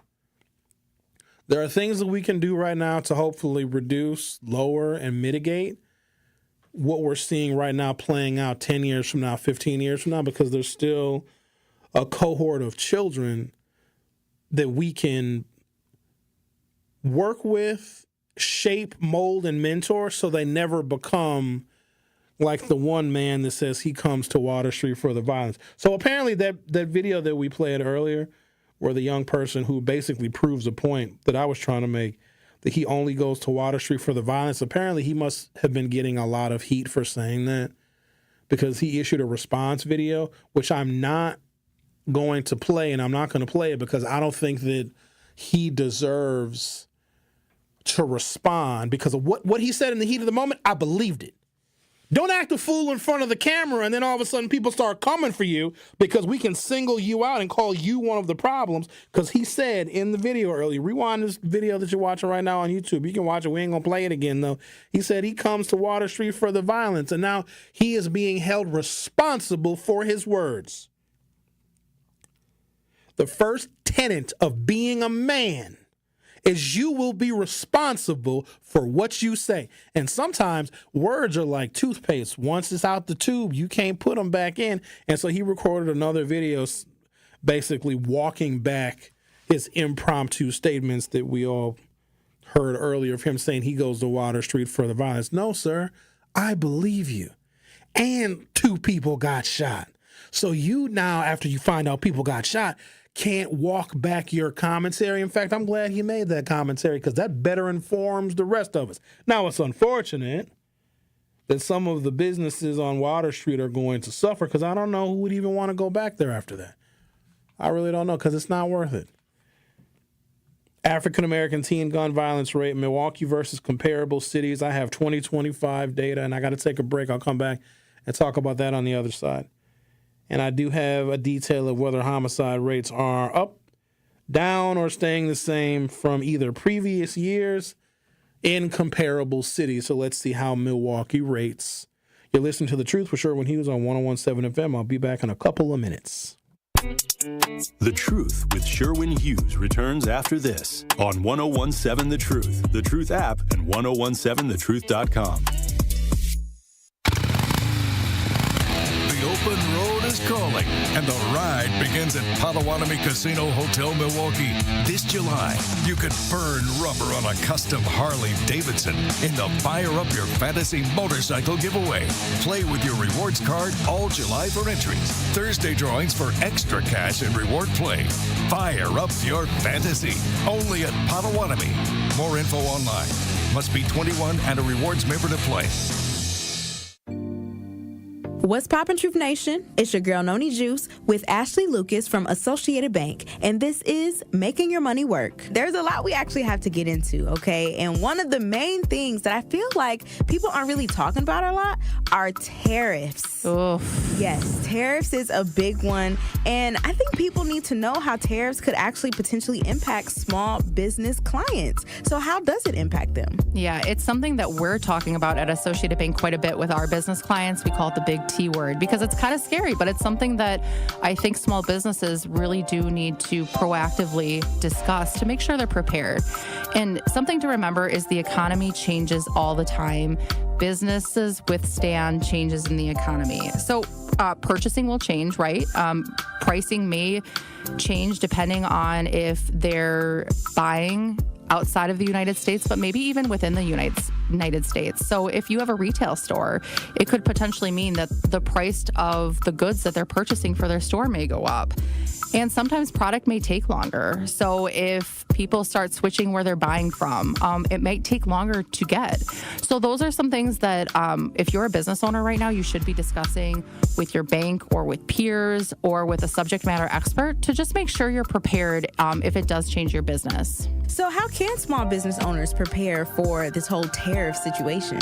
So some things we always talk about with small business owners is you always want to prepare for the unexpected. And the truth is right now we don't have all the answers, right?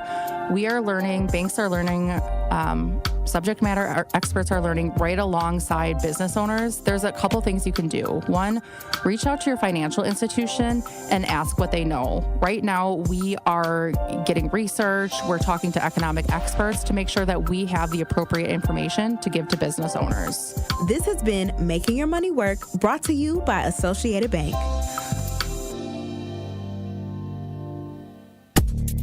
You are listening to The Truth with Sherwin Hughes on 1017 The Truth app, and 1017thetruth.com.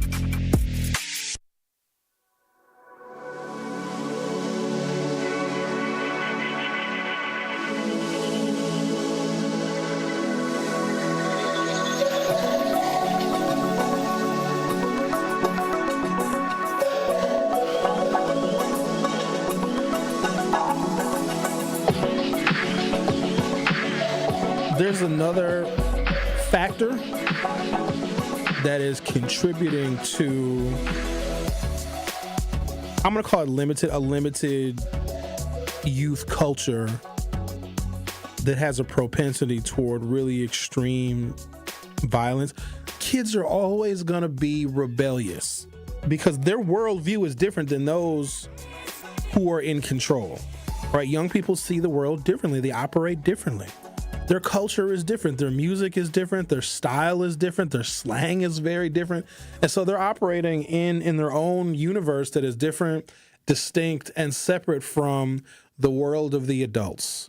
And I think it's difficult for adults to give young people latitude to explore who they are and their personalities and the world that they're going to inherit, because the world they're going to inherit is going to be different than the ones that we are leaving them, you see. And there's always going to be some rebellion. All of us did it.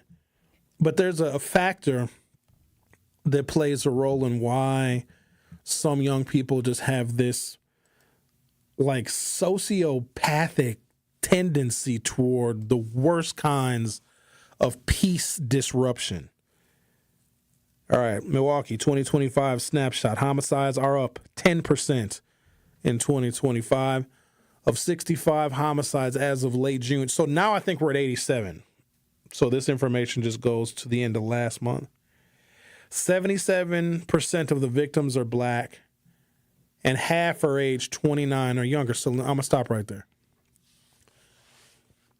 As an African-American community that is struggling with progress, independence, self-sufficiency, home ownership, entrepreneurship, all the things, right? Health disparities, all sorts of gaps, skills gaps, wage gaps. When we hear, just objectively now, and some of you, it's subjective because you know some of the people that make up these statistics. As an African-American or someone who is attempting to better understand the African-American community, when you hear, as of last month, 65 homicides and 77% of those homicides are black and are 29 or younger, do some of you say, oh, good. The trash is taking out itself? Do some of you think that? And if you do, I'm not even going to begrudge you for that because that's your opinion. Or are there others of you that hear that and say, wait a minute, that's lost opportunity, that's lost talent, that's a tremendous amount of trauma, that's grieving families that'll never be the same? But when we hear that the uptick in homicides in this city is taking place within a community that makes up about 38 or 39% of the overall population, we are not the majority in this city, but we are responsible. And I say we because these are black young people. What does that trigger in your mind as far as how do we respond to it as a black community? Do we want more law enforcement? Stop saying we need more programs for the kids. We have too many programs. What we need is a program that's going to be enticing to the youth at 3 o'clock in the morning, because they clearly don't want to be at home. They want to be out in the streets where they can be not just perpetrators, but also victims of crime. But I'm just wondering, what does this trigger in the African-American community when we hear that it's us? It's us. Like, what do we want to do about that? Aside from the snide comments that you may see on social media when someone posts a video or if someone says something about the uptick in violence and black people and black youth being shot and killed, there'll be like somebody like a smart aleck, racist suburban white person saying, oh, there are those blacks again. Other than that, white folks are staying real silent on this, aren't they? Because they could be going off and ranting and raving. I mean, imagine the field day that Caucasian suburban elected officials could be having with this data right now and with what is happening on Water Street. Imagine, some state senator or some state assembly rep from, Elkhorn or Whitewater or Waukesha County could just go in on the black community and the moral failures of African Americans. But are you noticing they're staying silent? Most of them are staying silent because the person that they are following has got his own set of problems, because that's the pot calling the kettle black. You can't really say much about the uptick in black youth violence when Donald Trump is in the Epstein files. But I don't like the fact that they're silent, because any other time they would relish at the opportunity to point out how violent the black community is, but a lot of these white folks is being real silent because they're basically saying with their silence, see, we told you. And I don't like proving them right. Of 65 homicides as of late June in the city of Milwaukee, 77% of victims are black and half are age 29 or younger. Minors represent 13% of all homicide victims in Milwaukee County since 2023. Is that troubling for us? Or have we been desensitized to it? There's something really unnatural about the number of children that are making up a double-digit percentage of homicide victims. I also think that either we don't know what to do, or if we do know what to do, we don't want to enact it and we don't want to enforce it because, and we did this, some of this to ourselves, any kind of action or enforcement, because remember, these are statistics about African-American youth. Any corrective measures would be seen as racist. They would be. If they drop the hammer down on our community and there's more enforcement, there's more police, there's tougher sentences, maybe you bring back 3 strikes laws. And if we did all of those things, which maybe if executed differently than 30 years ago, because we know more about the criminal justice system and rehabilitation and all those things. We know a lot more now than we did then. Back then it was lock them up, throw away the key. Now it's wraparound services and trauma-informed care and providing opportunities once they're released for confinement. We wasn't talking about that 35 years ago, were we? Trauma-informed care? No, we wasn't talking about that. Milwaukee County's age-adjusted homicide rate for minors aged 0 to 17 is estimated at 10.8 to 14.6 per 100,000 children. The national average is 2.8 per 100,000 children. Hold the phone. When you hear these numbers, African-American listeners, what is your response to this? Do we just pretend it doesn't happen and hope that we're okay, hope our family is safe? If you have children that are in this age group from, 0 to 17, knowing that they are much more likely to be homicide victims than any other group of people, do you just try and protect your kids? Do you not let your kids go outside anymore? Do you not go outside anymore? Milwaukee's age-adjusted homicide rate for minors is estimated at 10.8 to 14 per 6 per 100,000 children. The national average is 2.8. So we are about 6 to 7 times higher, the age-adjusted homicide rate in the city of Milwaukee than we are compared to national trends. So this is a unique Milwaukee thing. This is not something that is taking root all over the country.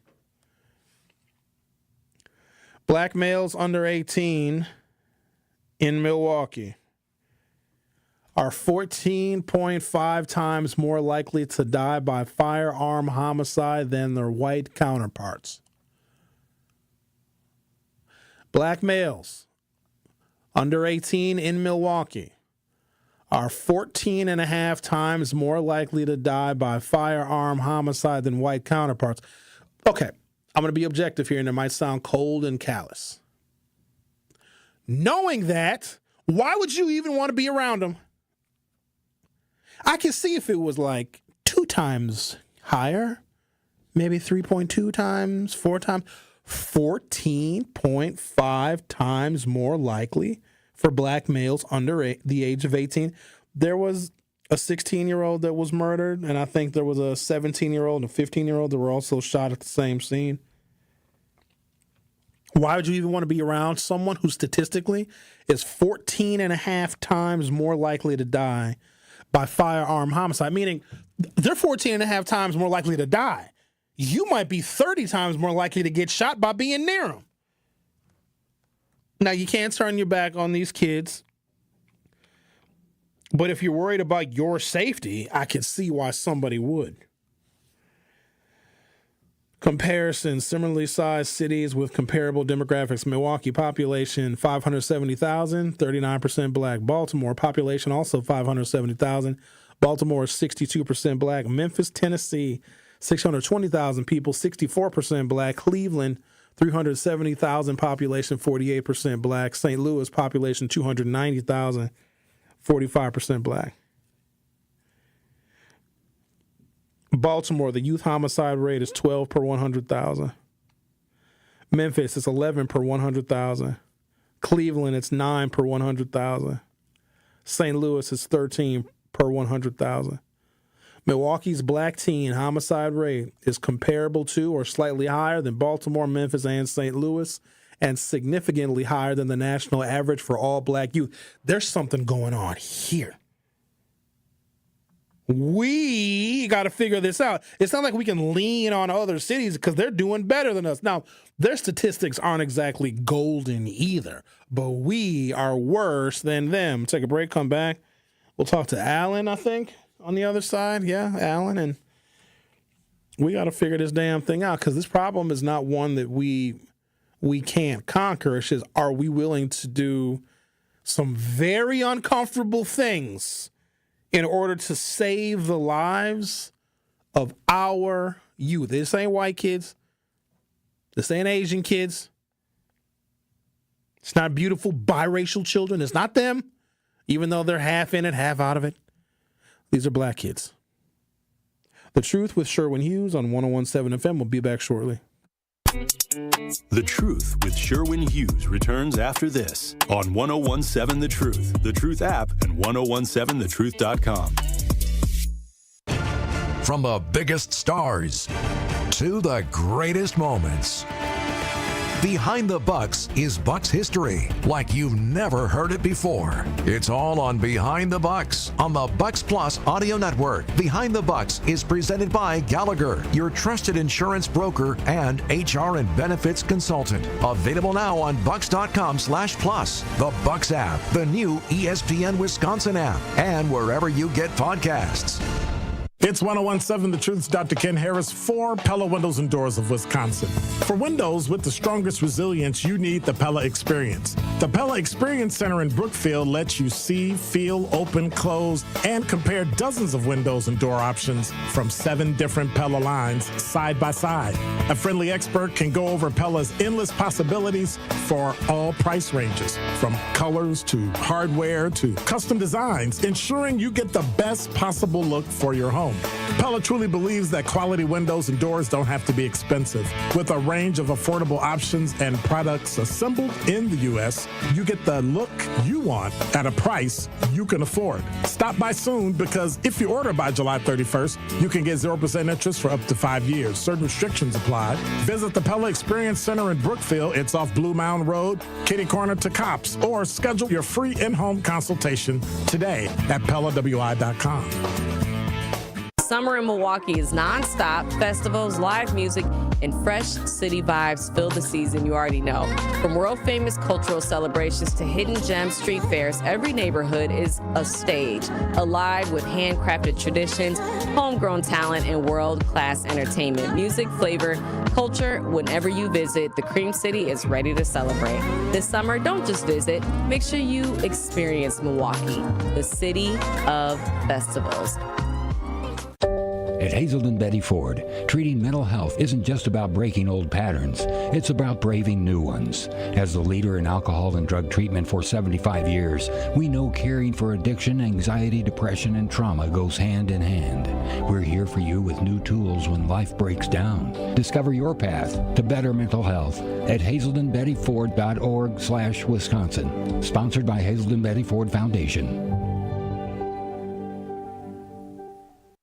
Join Outreach on Thursday, July 31st from 9 a.m. to 3 p.m. to learn how prenatal care, routine well child visits, and habits that empower parents for healthy pregnancy. Call 414-727-6320 to register today. Hey, Wisconsin, are you feeling summer? Then it's time to feel cheesy. It's time to feel good. July 31st through August 10th, only at the Wisconsin State Fair. Presented by U.S. Cellular. You are listening to The Truth with Sherwin Hughes on 101.7 The Truth app, and 1017thetruth.com.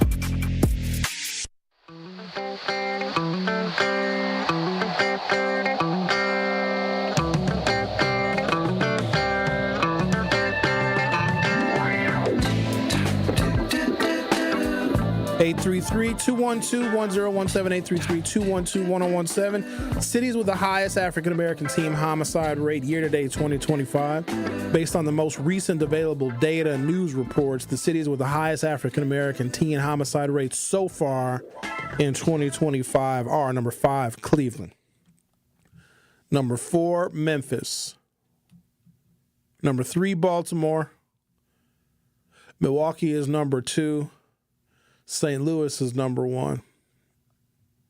Then I've got a couple of variables. One is not often discussed. It's not discussed enough as having an impact on these abysmal numbers. And these are, I don't expect any other racial groups or ethnic groups to care about black teenagers more than us. And I think that we want them to. Like, we want people to help us with our kids, and they're not going to, because their only solution is to lock them up. Lock up everybody. And so maybe that's the direction that we have to go in. If that is the direction that we have to go in to get more community participation, because anybody can get shot on Water Street. Anybody can get shot. And because we know who all too often are the irresponsible ones with the firearms, if you hear a video clip of somebody daring somebody to shoot a gun and they shoot it in a crowded area where people are hanging out, then maybe enforcement is the only way. Let's talk to Alan. You're on 101.7 The Truth. How are you? I'm doing okay. How are you, Sherwin? Doing all right. What's on your mind? No, I was just outside. I'm listening to you. You know, the violence, there's like papers people write, you know, like for master's theses and such, about the undercurrent of like violence throughout the history of America. Violence is not, it's not just in one race or one area or one ethnic group. What they do, and it ain't just Water Street, man. We live on the north side, right off Sherwin and over there by Silver Spring. I'm telling you something. You go to the Hindu store at night, you know, whatever. You walk over, all the guys got their things with them. 90% of them. I know that it's widespread, but I'm very focused on an entertainment district downtown where the city of Milwaukee has invested, some people would say, too much money and too much energy and too much effort. Way too much money. Correct. And so if, with all the money that we have invested, probably billions of dollars over the last 20 years to make downtown what it is, then this is where we have, remember that's our tax dollars. But we have to focus on this area because this is a place where all people gather. Oh, I know that there's incidents on the north side. I know that there's stuff on the south side, but I'm focused on the entertainment district of Water Street where all sorts of different people, not even from Milwaukee, come and they gather. That's where the focus is. But they won't go there anymore. We won't go downtown. I live here. And if I'm with if I take Ty down, if she wants to go somewhere. Alan, how old are you, Alan? You don't have to tell us your age, but that's why I'll tell you my age. I'm 60. That's why you don't go to Water Street, because there's nothing down there for you. Oh, yeah, I mean downtown in general. I don't mean, I'm not, Water Street has maybe, we go to Mater's once in a while, and then, what is that? There's a nice Thai restaurant down there. My wife Thai, we eat Thai. Neither of those are on Water Street. That's on King Drive. No, them are a little ways. They're within walking. You can, Old 3rd Street, King Drive.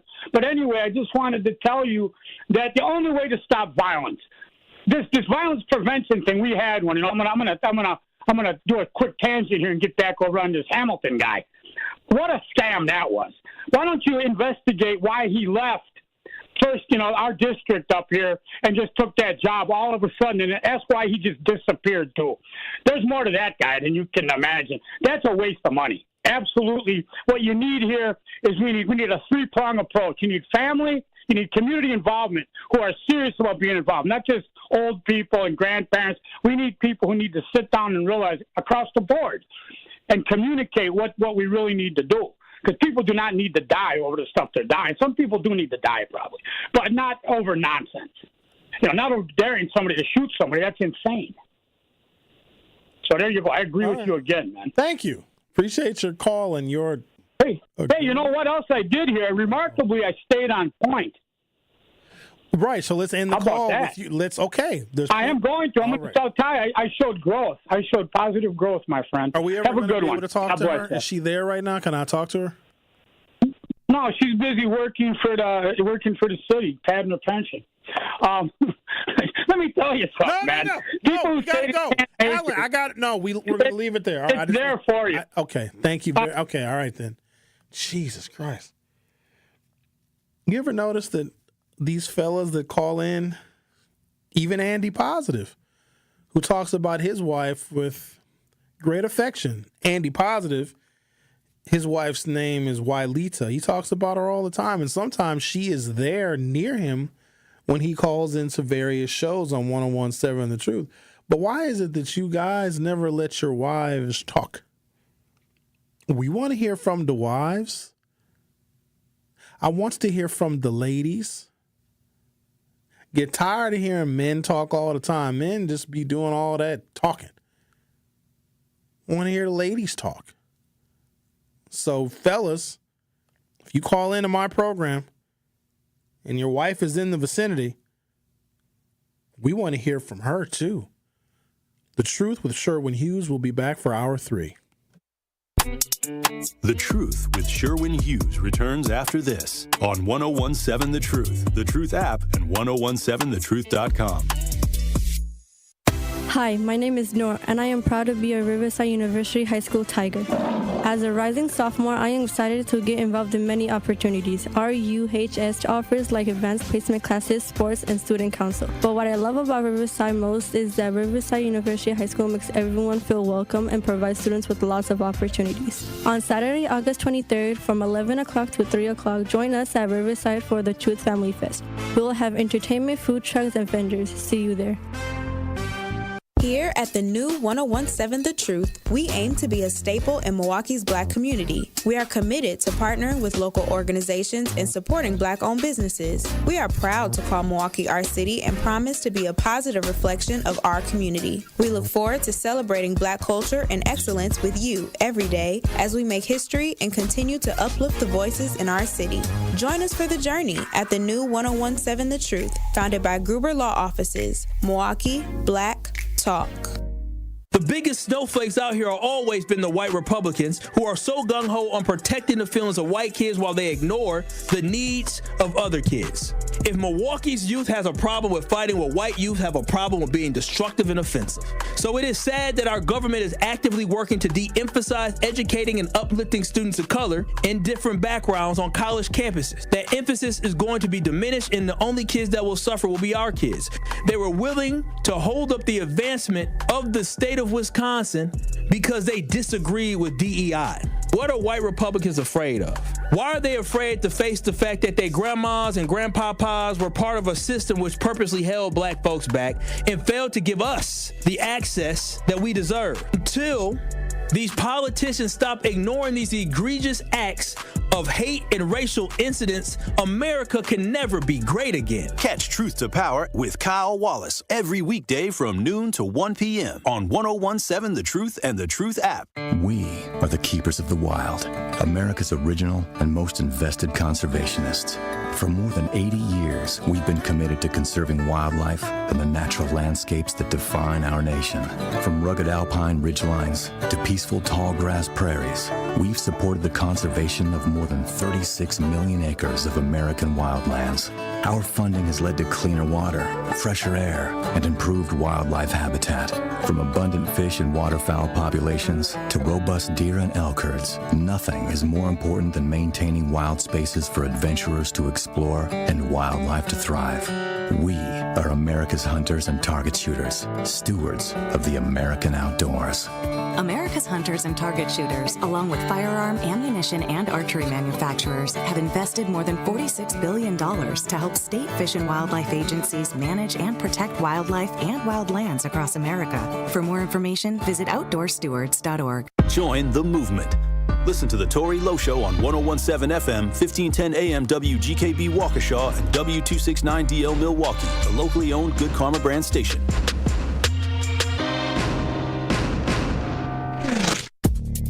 You are listening to The Truth with Sherwin Hughes on 101.7 The Truth, The Truth app, and 101.7thetruth.com.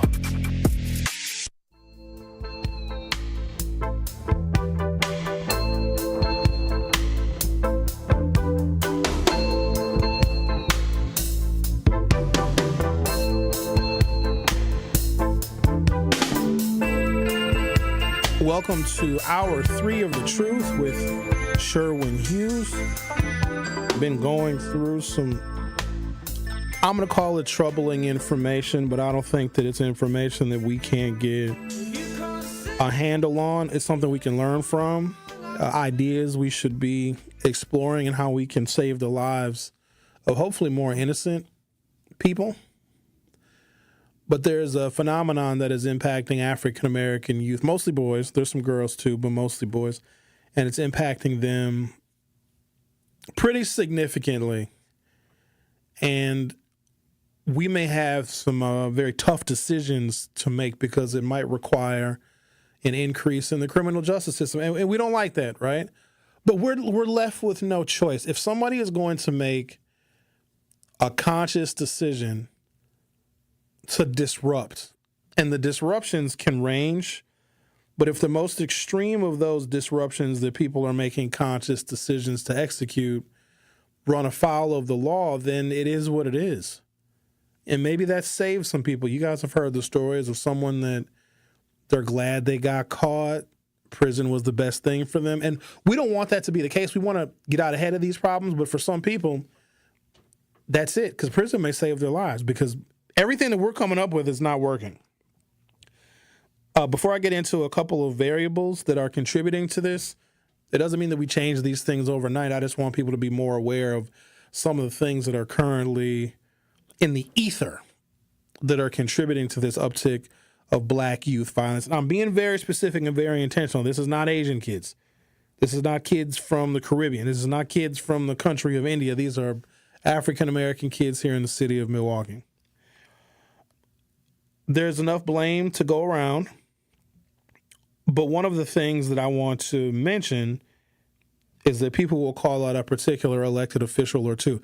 I do know this much. In the event that David Crowley announces he's running for governor, and I believe he will announce, we just don't know when, he will be dogged by these statistics because they're going to associate him, even though he is the executive of the county in which Milwaukee is only one of 19 cities. They're going to attach this to him, and his Democratic opponents are going to attach this to him. Say, oh, David Crowley couldn't stop violence in the city of Milwaukee. Why would you want to elect him governor? So we're going to have to come up with something, and so is he.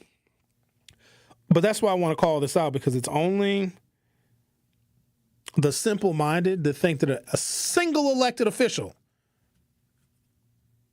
can stop someone from daring somebody else to fire shots in the middle of a downtown entertainment district. What policy can one single elected official implement that can stop that?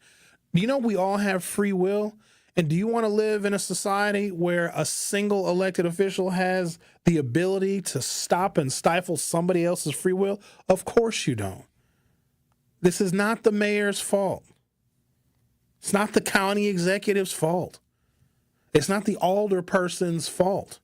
All of these things existed before any of them were elected and before most of them were even born.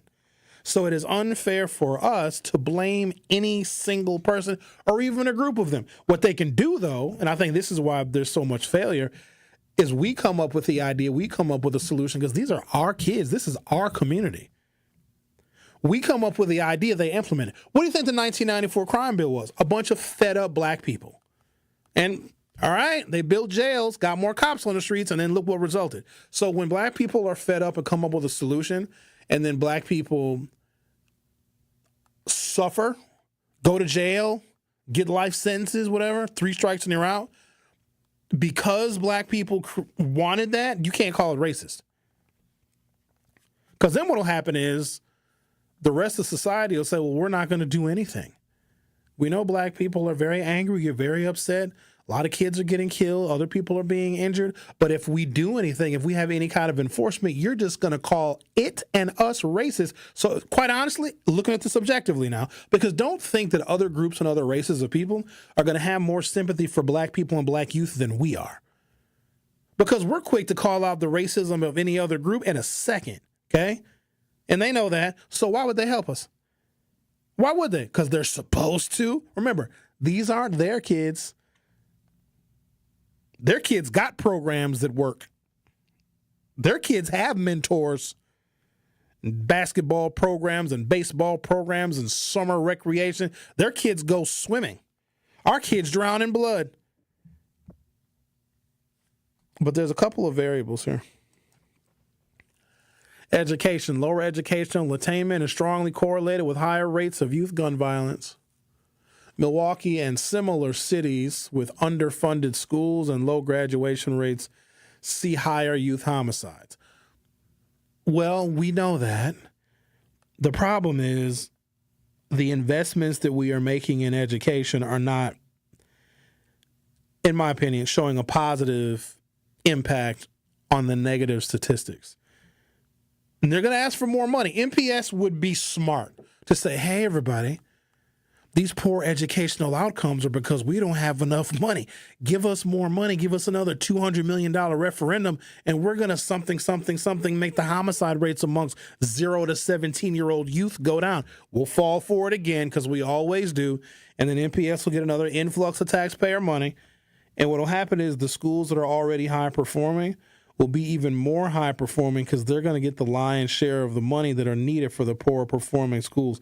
And by the time we get to the money that's left over after high-performing schools have like tuba lessons and intramural horseback riding, intramural equestrian, what's left over for the schools that need the most investment are crumbs. And then they're going to ask for another referendum a couple of years later because they're going to say, see, look at the statistics are not improving for the black youth. Can we have another $200 million?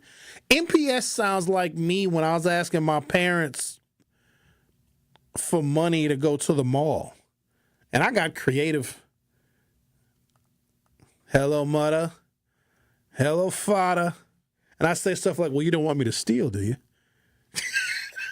Give me a $20 bill or I might come home in handcuffs. Lower educational attainment is strongly correlated with higher rates of youth gun violence. Milwaukee and similar cities with underfunded schools and low graduation rates see higher youth homicides. Milwaukee doesn't even really have an underfunded school system. You know, we're in like the top, I don't want to get this wrong. If Quentin is listening, he'll probably yell at me. We're in the top 10, maybe the top 5. Highest per pupil funded urban school districts in the country. I know we're in the top 10. And there's got to be hundreds, if not thousands, of school districts in America. Milwaukee is in the top 10 as far as the most investment per child. Ain't that crazy? And it's still not enough. It's not that the money isn't enough. It's just they're putting it in places where performance is already maxed out. Community programs that provide mentorship, after-school activities, and trauma-informed care have shown measurable reductions in youth violence. You also need some pretty significant cooperation from the parents. We're not going to let them off the hook, but let me say this as an explanation, not as an excuse. These parents don't know how to parent. They don't know how.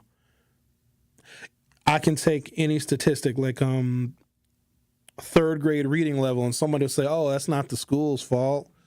That's the parents' fault that their children can't read in third grade. Why aren't the parents reading to the kids? Why aren't the parents taking time out of their day to, enrich that child's academic progress? Because some of the parents can't read. This is not an excuse, it's an explanation. Those apples don't fall very far from the tree. So where that parent lacks and where they are deficient, their child potentially will also lack and be deficient as well. And it's really, really tough. I don't know if you guys have ever had any of these conversations to have. You're basically asking a deficient parent, hey, can we take your kid from you to put them in this program and have them in this mentorship program and basically take them away from you because you're a horrible parent? That's tough. And we also know that you can't tell, no matter how bad they are, no matter how horrible of a parent they are. And some parents are really bad. If you smoke weed with your kids, you're the problem. If you let your kids cuss and they're still children, you're the problem. If you don't provide positive activities for your kids to do, you're the problem. You're the problem. But the weed smoke, oh my God, I hate that. I had a woman tell me, she's a single mother of 4 kids, which, it is what it is. And she routinely smoked marijuana with her kids. I think her oldest is now 17 at the time. He's probably 14 or 15. And then there was another one that was a year younger than him. And she said, well, they're responsible, so I smoke weed with them because, they're good kids. And I just couldn't even wrap my head around that. Like, my opinion, she deserves to lose her kids. Because 13 is like 7th grade, right? 8th grade? What kind of adult are you going to be if you started smoking weed? And that's not even probably when that child started smoking marijuana. Or they'll do some stuff, or they'll say some stuff like, well, I'd rather them smoke weed with me at home than smoke it out there in the street. There's no damn difference. Why would you want to get high with your parents? It would be a nightmare if I got high with Eugene and Emma. It would be the worst. I would never smoke weed again. If I got high with my parents one time, that would be a one and done for me. And my father, he probably just stare off into space. My mother would decide that she all of a sudden want to make a Christmas ham. And they would probably talk about weird stuff. Oh my God, I can't even imagine that.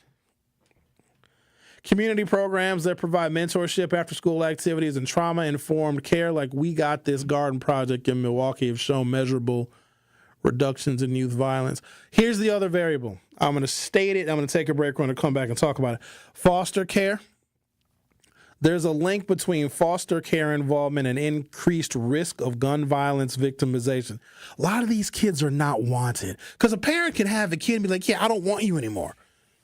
And then they give them I don't know how it even happens. Sometimes parents lose their kids because of what's going on in the home. But then other times there's parents that just, I don't know. Can you surrender your kids? Can you decide that you don't want a 14-year-old anymore? Who do you give them to?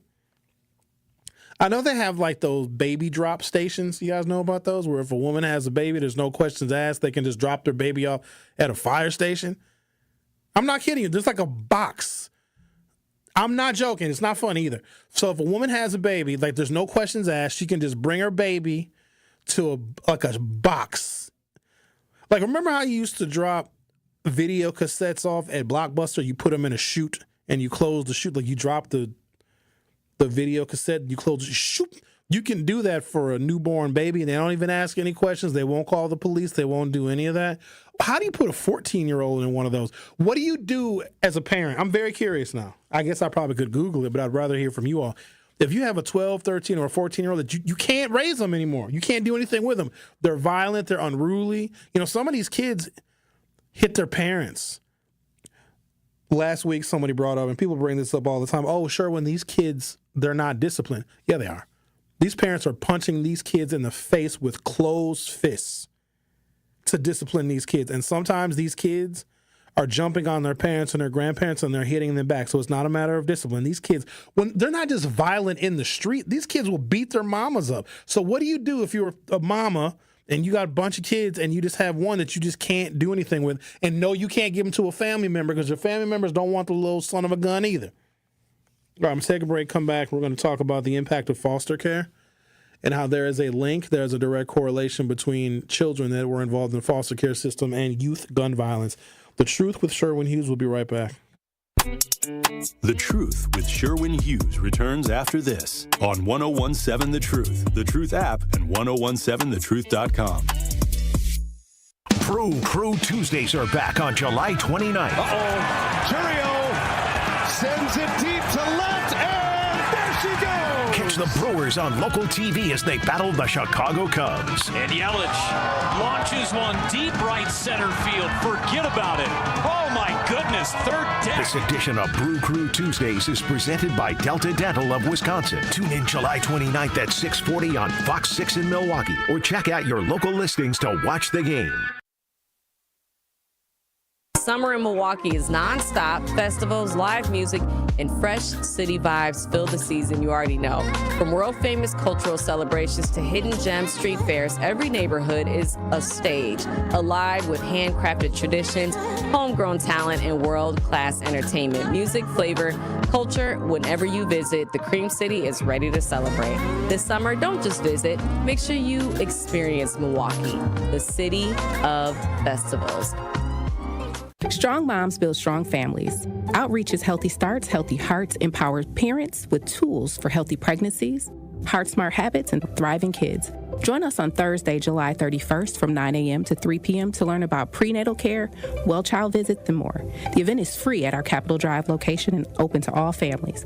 Call 414-727-6320 to register today. That's 414-727-6320. Outreach. Healthcare with heart.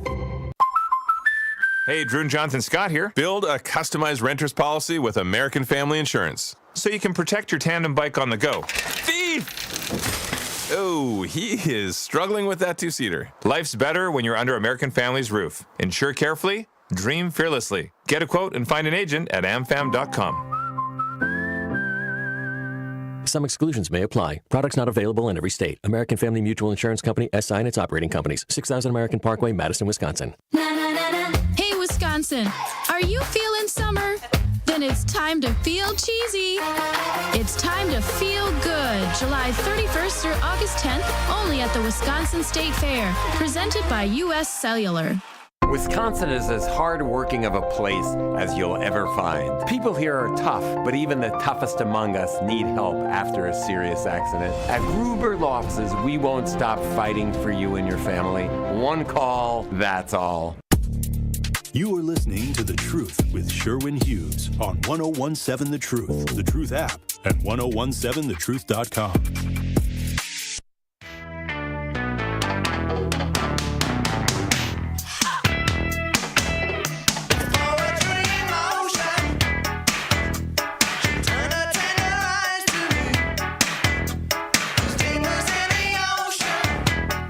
Miles says via YouTube, maybe a Beyond Scared Straight documentary Milwaukee edition should be in the works. I don't know if you can scare these kids. I'm also not looking at the fact that a lot of these kids are victims of some really, really horrible stuff. And that's why I wince when people say, oh, these kids aren't disciplined, Sherwin. That's why they're doing this. These kids are getting beat to death in some cases. And they're rebelling against that. Whatever we come up with, and here's the part I want folks to know about politics, because at the heart of this program is politics and our interaction with this democracy and the criminal justice system and voting and all those things. If we come up with a solution, hey, here's what we're going to do starting in 2026. Maybe it's increased security. Maybe it's more law enforcement. Maybe we're really going to double down on curfew enforcement. We're going to issue more citations. We're going to tow more cars, whatever it is. And it can be a combination of a lot of things because we, believe it or not, in the city of Milwaukee have a lot of tools at our disposal. We can have more mentoring programs if you want that. We can, I don't know, extend summer school or something. Whatever. We can come up with a bunch of stuff. How are we going to pay for it? We're real good with coming up with ideas. We come up with some of the best solutions on planet Earth. Problem is, where's the money going to come from? Because if we come up with how we're going to address these issues, and it's not just Water Street, but it's all throughout the city, this uptick in violence, especially these statistics of children ages 0 to 17, how they are 14.5 times more likely in Milwaukee. Black children, 14.5 times more likely to die by gun violence than the national average. We come up with a way, a strategy, a solution with steps of how we can lessen that number. What program are we going to unfund or defund? Like, where are we going to take the money from in order to implement our solutions? That's where we fall short. See, other communities, if they have a problem that they want to solve, they'll put together the strategy. They'll put together their bullet points. They'll have a meeting about it. They'll have a committee meeting about it. They'll send it to the elected officials. They'll put something, cemented in policy, but they're going to figure out how to pay for it. We come up with the ideas, but then when it comes to where the money's going to come from, because we certainly ain't going to pay for it, even though it's our kids, black children, black youth. We don't want to be the ones responsible for investing in what the solution is. That's always been our problem. It's also why we don't give to elected officials, because we might have somebody running for office now or in the near future saying, hey, this is a problem. We want to fix this. These statistics are very damning. They might even quote my show. It's why I fashioned my show the way that I do, so people can use the things that we discuss on The Truth with Sherwin Hughes, use that data, use that statistics, and use all of the facts that I check, and they can use that information in their policy decisions. So you can have somebody saying, hey, Milwaukee, I feel your pain. As an elected official, if you vote for me, I want to implement blah, blah, blah, X, Y, and Z, and I'll figure out how to pay for it. But that candidate that sees the world the way we do, that's very upset about the conditions and don't want us to lose more of our youth and other innocent people, they'll need campaign contributions, and we won't give those either. I hope you're on topic today, Bob. I really do. I really do. Yeah, Sherwin, when I was in grade school, tough guys, 6th, 7th, and 8th grade, could beat everybody up in the school, could just, mess with women and whatever. They at least knew how to read. Man, I can't believe these kids don't know how to read now. Just think, if you didn't know how to read, you're already something else. Think of if you didn't know how to read. Man, I was the only one that wore a Cub Scout suit in the 7th grade, about 4 or 5 months. And the only one who wore a Boy Scout Cub Scout suit didn't even fit. It was too little. It was real tight. Them buttons were stressed. Your pants were high waters. But they didn't mess with me. At least the bad kids or no kids, they just looked at me. They felt sorry for you. No, Sherwin, and maybe we should stop. No matter what, they need to learn how to read. Well, then why don't you teach them, Bob? Why don't you teach them how to read, man? You know what, Bob? You could do. You could go into the schools and you could teach kids how to play the keyboard and the saxophone. You should be a music teacher. Sherwin, just think about one thing. If you didn't know how to read, you'd be unwhelming. You just be ridiculous. Talk to your later. Yeah. He's still on the phone. Talk to you later. Look, I'm trying to hang up. Talk to you. You ain't got to try to hang up. This phone is doggone it. I'm trying. Never mind, Bob. Don't go into the schools and teach the kids how to play musical instruments. Don't do that. Don't.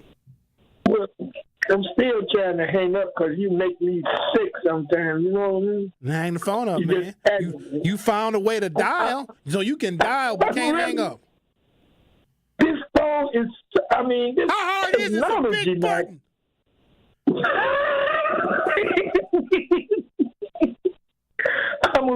I'm gonna get it. Good God. Unbelievable.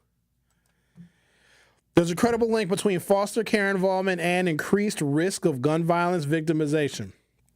Youth in foster care are more likely to experience instability, more likely to experience trauma, and lack of support, all of which are risk factors for involvement in or victimization by gun violence. Milwaukee's Kids Matter Incorporated and similar organizations in other cities specifically target foster and kinship youth for violence prevention and trauma support. Have we thought about adopting some of these kids so they can have a stable home? Is Zach in there? And the producers, Zach, why don't you adopt a YN? You know how you can do like adopt an animal at the zoo? Oh, bad comparison. Well, they are wildebeests. You know how you can like adopt a highway? What if you can adopt a YN? But are they too far gone? Should I not use YN? I don't know what else to call them, because there has to be a clear separation between them and our wonderful young people that are doing incredible things against all odds. Like, let's not discount or discredit the young people that are growing up with all this is going on around them. They got a lot of bad influences. And I'll admit, when I was growing up, I sometimes would succumb to the bad influences because the bad influence kids were fun. They did the fun stuff. I liked fun. Being a good kid is boring. Being a good kid now means you don't go outside. Would you adopt? Hawaiian? Yes. No. Why? Because the structure that I would require them to follow. Here's the other reason why I wouldn't adopt a YN. So I'm at work right now. What's my YN doing right now when I'm at work? Probably having sex and smoking weed. Probably trying to hump somebody's grandmother. Probably trying to steal a car. Probably eating all my barbecue. Not cutting the grass, not doing the laundry. You know what I'm saying? What would be expected, what I would expect of this child would be rules so harsh and so punitive, it would be worse than jail. So no, I couldn't do that. No. Adopt a YN. But foster care is a problem. A lot of these kids are unwanted, and I've heard some of the foster care stories. I've even met people. I've known people that were in the foster care system. It's not fun because some of those foster homes, I don't even know how people get approved to be foster parents because some of those homes are awful. I remember this one woman told me, because sometimes people foster a lot of kids. You guys, it's almost like they rescue animals. I'm really using really bad comparisons, but that's all I got.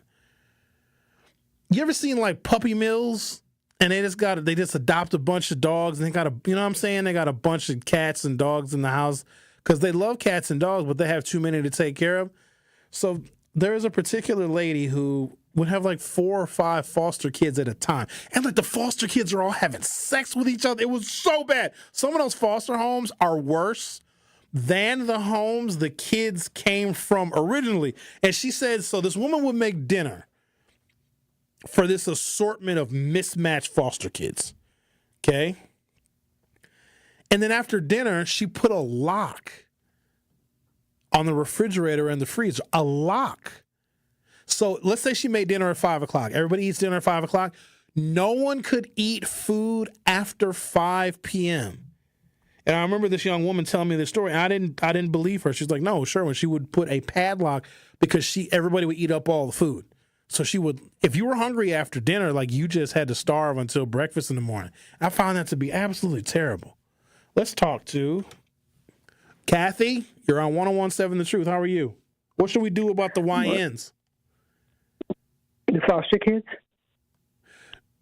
Some of them are foster kids. Some of them are just YNs. Yeah. You know, Sherman, I used to have foster kids myself. Say it with me. Sherwin. Okay. Well, you're a good English teacher. I'm sorry about that. But, you know, I always wanted foster kids myself. My sister worked in child protection services. Get you some. There's plenty of them available. Go pick one out. Pick one out that fits. One that licks your face when you walk up to it. Yeah, well, I don't want that. But, you know, it's just that when I started thinking about all this stuff in the community, and I'm talking 10, 20 years ago, even getting them, but the behavior of them or them knowing where they lived at or relatives maybe trying to find out where they're at to go back to them. So I would want to maybe adopt or get one out of a different state. But I always wanted to get some children. But the behavior of the bigger teens, because they say they need more teens adopted out of foster care. They want them to have a family home when they graduate somewhere to come to, you know.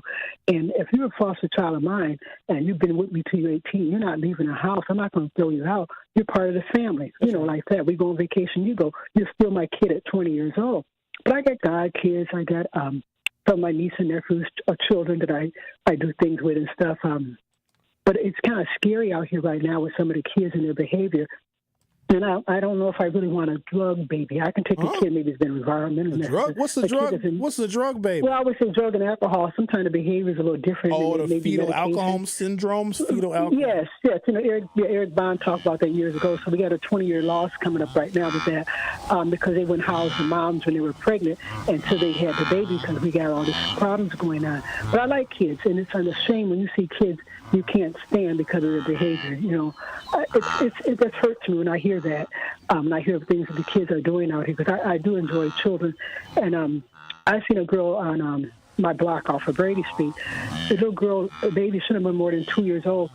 The baby scraped up her knee. She lost her shoe, and she said, "You don't learn how to act right." She should have picked the baby up. I had a stroller and held the baby. And yelling, it was embarrassing that I knew if I called 911, they'd be gone by then. But I wanted to say something to her, but I thought, no, I can't do that because it's not going to work, like that. But I wanted to say, just hold the baby, pick her up. But the girl was miserable because she had this baby with, and there's 3 or 4 other people about her age with her too, right? But I felt so bad for the baby, though. It didn't even make sense, I just can't see this, but I just think it's a 20-year loss, like they were bouncing years ago. Now we got these kids out here, and some of the environment. But you got a person having a baby at 14, 15 years old. Not all of them, but now they're 20 years old. They want to do their thing, and their kid is out here at 10 years old doing the same thing they're doing. I can't take that in as a foster child. I'd rather go out of state. It's not too late for you to foster, Kathy. You should go apply. Out of state. I looked at it. Out of state, I was going to approve it. I was afraid of some of the children that I may get. It may be kind of difficult, so I would probably foster them before instead of adopting them because something didn't work out right. I don't want to give nobody back, but I don't want to be stuck like that. I never thought like that. But I have kids that call me Auntie Kathy, and they're grown now, okay? They call me Auntie Kathy, and some kids want to go and come, can I come live with you? The neighbor moved from across the street after her kids said that. And all I did was take the kids out and I bought them some kites. And we went kite flying and other stuff. The kid would look out the window all the time looking for me or somebody to do some stuff with. And you'd be a great Kathy, I got to go. Because I think you'll just talk in one run-on sentence forever. But thank you for calling. I think you'd be a great foster mom, Kathy. I think she would. Did you guys know that this is what a wildebeest sounds like? Did you have any idea? Did you know that? Rick, did you know that's what a wildebeest sounds like? They be down there on Water Street, the wildebeest. They be on my daddy. On my.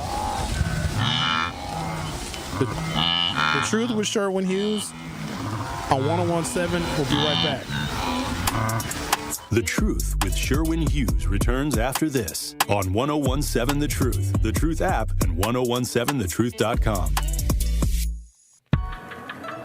Every step lights the way to brighter futures. Join us for the 41st annual UNCF Milwaukee Walk/Run for Education on Saturday, August 2nd at Veterans Park. Meet our 2025 Grand Marshals and Torchbearers as we light the path for Milwaukee students to achieve their college dreams. Start a team, bring your family, and help us raise funds that change lives. Awards, food, and fun await. Register today at mkeuncf.info. Light the way. Walk for education. This summer, make 3rd Street Market Hall your one-stop, must-stop destination to eat, drink, and play. 3rd Street Market Hall has over 15 locally owned food vendors, a self-serve beer wall featuring 30 Wisconsin breweries, over 50 HD TVs, and happy hour specials all week. The perfect place to work remotely or catch a game between meetings or over lunch, 3rd Street Market Hall is your home away from home or office. Visit 3rdstreetmarkethall.com for menus, events, and more information.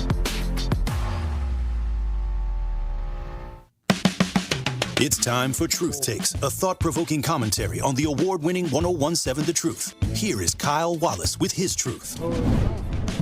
Truth Nation, I guess I've officially graduated from big bro to unk status, at least according to my little cousin. That's what he said. Now, at first I pushed back a little bit, and I was offended by the assertion that I was old enough to be unk. But after a little thought, y'all, I actually embraced the label of being unk and the responsibility which comes with being quote-unquote unk. See, as unk, I think it's my duty to look out for and support the youth and young cats coming up after me. Embrace the role as being a mentor and role model and aim to protect our kids at all costs. With the news cycle always seemingly being negative towards the youth, we need to take it back upon ourselves to change the narrative and uplift our youth. Our kids are so much more than fights, stolen cars, Kia boys, or acting a fool in public. We can't allow a small population of children to depict who our kids really are in the city of Milwaukee. You have to resist the urge to want to bash our kids and be so quick to pass judgment or disparage the youth. And we gotta stop acting as if we were not once in their shoes, making poor decisions, having regrets. I know we have all been there. Now, regardless of how funny it may sound to say YN, don't label our kids that. That is far from a term of endearment, and we have to remember you become what people call you. If someone calls you dumb over and over and over again, you may start believing that you are dumb, and you may start start having self-doubt in oneself. Don't put that type of self-hating energy on our youth, Milwaukee. We need to call them YKs and YQs for young kings and young queens, even when they might frustrate you. Remember, they are still only kids. With the summer being here, there is no better time to encourage them to aspire to be great. Give them positive reinforcement. Give them positive affirmation until we get it through their minds on who they really are and what they can become. An unstoppable force of greatness. Listen to Truth to Power with Kyle Wallace weekdays from noon to 1 p.m.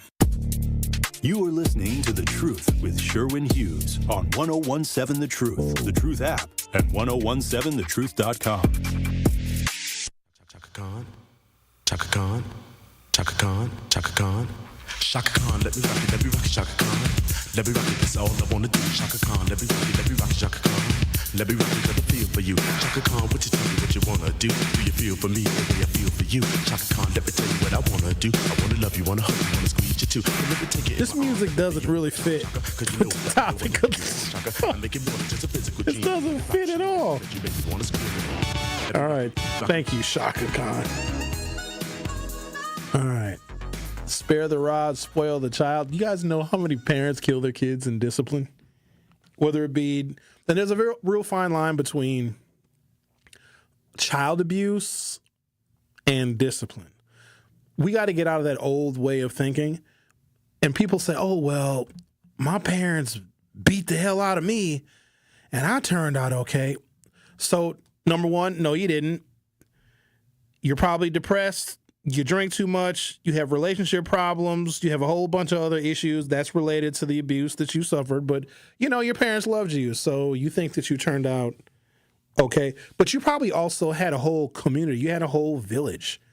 You had teachers. You had caregivers. You had a neighborhood that cared for you. So we associate, oh, well, I was beat as a child and I turned out okay. But you also had a different kind of support system that these kids don't have. So we got to stop oversimplifying things. That's one of the reasons why we don't satisfy or accomplish any goals in rectifying these issues, because we oversimplify it. It's not just, oh, just beat the kid up. A lot of these parents are doing exactly that. There's no shortage of that. In fact, fatalities from abuse or discipline of children by race. The latest year in which we have data is 2023. 581 white children were killed by their parents. African Americans killed 540 of their own children. Hispanic families killed 237 of their own children through not sparing the rod. So beating their kids. Sometimes parents enlisting to everybody else, oh, if you spare the rod, spoil the child. Did you guys ever think about that? That sometimes parents actually kill their kids? And some of you would say, well, that goes a little bit too far. Some parents don't know what too far is. Hispanics, 237 children were killed. 2 or more races, 97 children were killed. American Indian or Alaska Native, 16 children were killed. Asian, 13 children were killed. Native Hawaiian and Pacific Islander, no children were killed through discipline. And then unknown, it says 117 children were killed. It also should be known that in sub-Saharan Africa, they don't beat their kids. You know that? That's something we started doing over here as an extension of the slave-making process. Yep. So, no, the rod is not being spared. We're beating our kids, and that's not working either. All right. The most recent data shows that over 2,000 children are in foster care in Milwaukee County at any given time.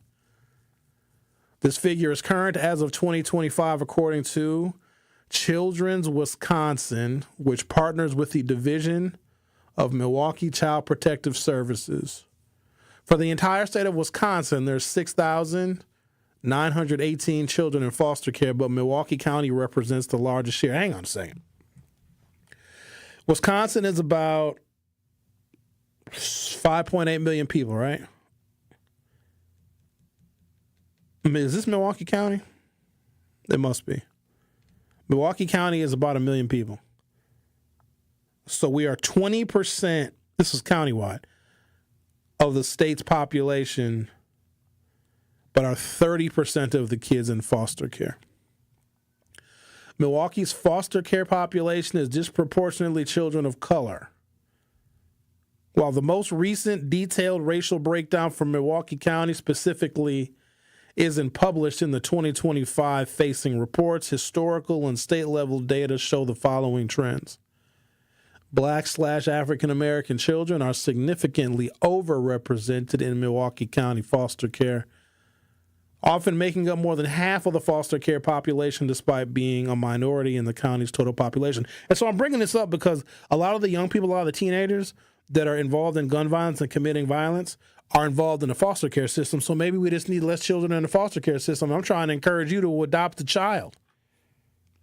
Don't you want to have another happy member of your family? Another seat at the table for dinner? Think of all the birthdays and the trips to Great America.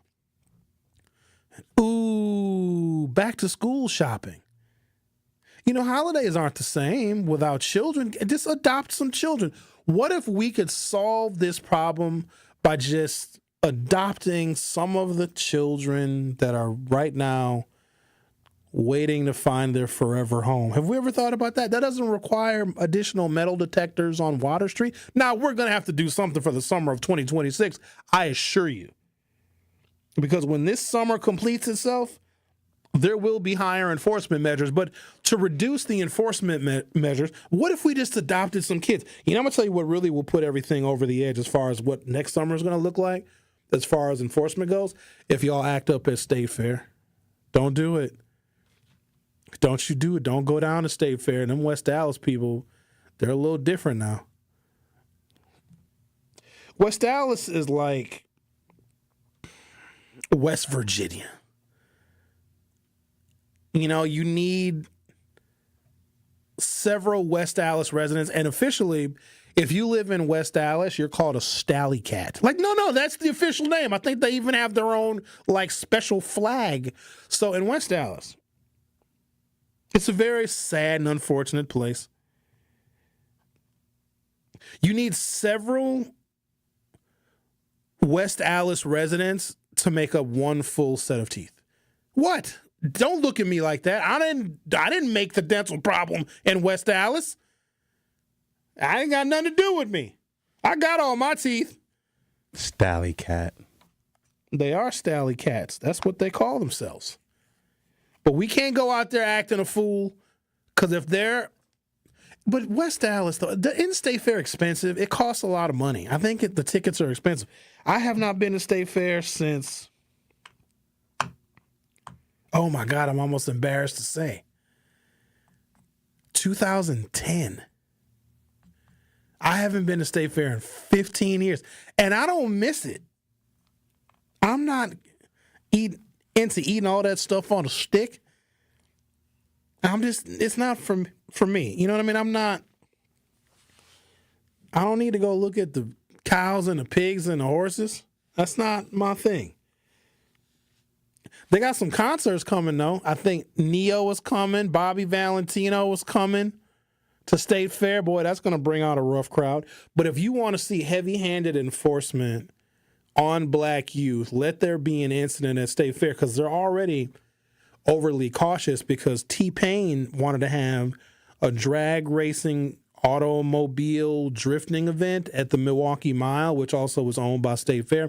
And they said no to T-Pain because they thought that his $50 a person automotive event would bring out thugs and gangs and shooters and killers and all of the YNs. They canceled it. So if there is an incident or two at State Fair, if State Fair looks anything like Summerfest, there was a fight every night at Summerfest. Now, I didn't go to Summerfest either, just because it's not for me. It's overpriced. It's inconvenient. Parking is atrocious. I don't like music in like outdoor settings. I like my music in environments, in theaters and concert halls, because the acoustics are better. But I get it. People are out there having a good time with the live music, whatever. But that's just not really for me. I prefer to hear my favorite artists in an environment where I can actually hear the articulation of the music. But there was a fight damn near every night at Summerfest. I saw my first Asian fight. And you all saw it too, because a bunch of y'all sent me that video. Why is it that when there's a fight video or something that happens in public, why do y'all send it to me first? Like, what? What am I supposed to do? But I saw an Asian fight, and there was no other races of people. I think other people would have jumped in, but there might have been an expectation that the Asians knew karate. They don't. What, Rick? I wouldn't want to fight an Asian because you never know. You off the chain today. I wouldn't. I know I'm giving Asians a lot of respect, but it was all Asians, and they were throwing the worst haymakers ever. They couldn't land a punch. I was like, you guys did not watch as much Kung Fu theater as me. I used to love Kung Fu theater. Do you guys know that you can go to YouTube and watch all the old Kung Fu movies? Do y'all remember when black kids was walking around wearing karate shoes back in the 70s and the 80s? Call you Bruce Leroy. They used to show karate movies there's a theater that used to be on Wisconsin Avenue. They used to show karate movies. And you had a bunch of black kids wearing like karate outfits and wearing karate shoes. Like karate shoes back in the day, I'm not lying. If I'm lying, I'm dying. The karate shoes were like what Crocs are and slides are now. But karate was a big, to dress up and kick it and have karate clothes on was like the thing in the 80s. Not for me. I was wearing I was preppy. I was a prep. Oh, you wore polos and stuff like that. Oh, man, I was dressed. And I was a skateboarder, too. Like, I was clean in the 80s. You understand me? I'm wearing sweater vests with Izod, shirts underneath. You know what I'm saying? I'm wearing Gerbeau jeans. You couldn't tell me not nan nothing. All right, I got to take a break now. The Truth with Sherwin Hughes on one. Shout out to the Asians. I don't want to make y'all mad. I love you very much. You know I love the Asians. I love all of you so much. I love your food and your women. So there's that. The Truth with Sherwin Hughes will be right back. The Truth with Sherwin Hughes returns after this on 1017 The Truth app, and 1017thetruth.com. Milwaukee, it's time to turn the TV off and turn your speakers up so you can hear what the future leaders of the world have to say. Truth Nation, I'm proud to present the 8 Block, powered by City on the Hill and 1017 The Truth, hosted by me, your boy, Ben Jammin. Every other Saturday at 9 a.m., 8 Milwaukee teams will share stories and laughs that will speak truth to what matters most in their lives. I'm here to discover different levels about myself. I'm really here to get my name out there and have a different perspective on life. So tap in every other Saturday at 9 a.m. Truth Nation, welcome to the 8 Block. It's 1017 The Truth's Dr. Ken Harris for Pella Windows and Doors of Wisconsin. For windows with the strongest resilience, you need the Pella Experience. The Pella Experience Center in Brookfield lets you see, feel, open, close, and compare dozens of windows and door options from 7 different Pella lines side by side. A friendly expert can go over Pella's endless possibilities for all price ranges, from colors to hardware to custom designs, ensuring you get the best possible look for your home.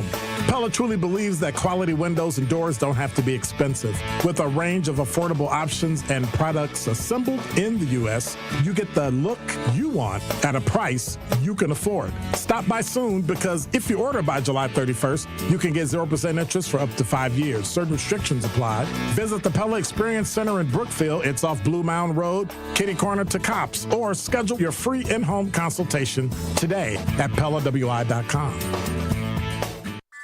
Health starts early. Outreach's Healthy Starts, Healthy Hearts will bring together experts to help you shape your child's lifelong physical and mental well-being. Whether you're an expectant parent or provider, this event is for you. The event is free at our Capitol Drive location and open to all families. Call 414-727-6320 to register today.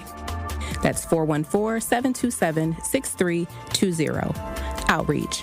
Healthcare with heart. Ready to buy your first house, move into your forever home, or simply refinance? At Associated Bank, they've got you. With the right lending plan and guidance, you can achieve your dreams. Your financial goals are closer than you think, and Associated Bank is excited to help you reach them. Learn more at associatedbank.com/lending or ask a banker for details. Subject to credit approval, member FDIC, equal housing lender. Sharon needed legal help. She needed Gruber Law Offices. When I think about Gruber Law Office, I think about how they took care of me, how they make sure that you get what you're supposed to get. Gruber Law Office. One call, that's all. I will always always trust one call, that's all. Injured? Call Gruber Law Offices today. One call, that's all. They are the best. I'm very happy. You are listening to The Truth with Sherwin Hughes on 1017 The Truth, The Truth app, and 1017thetruth.com.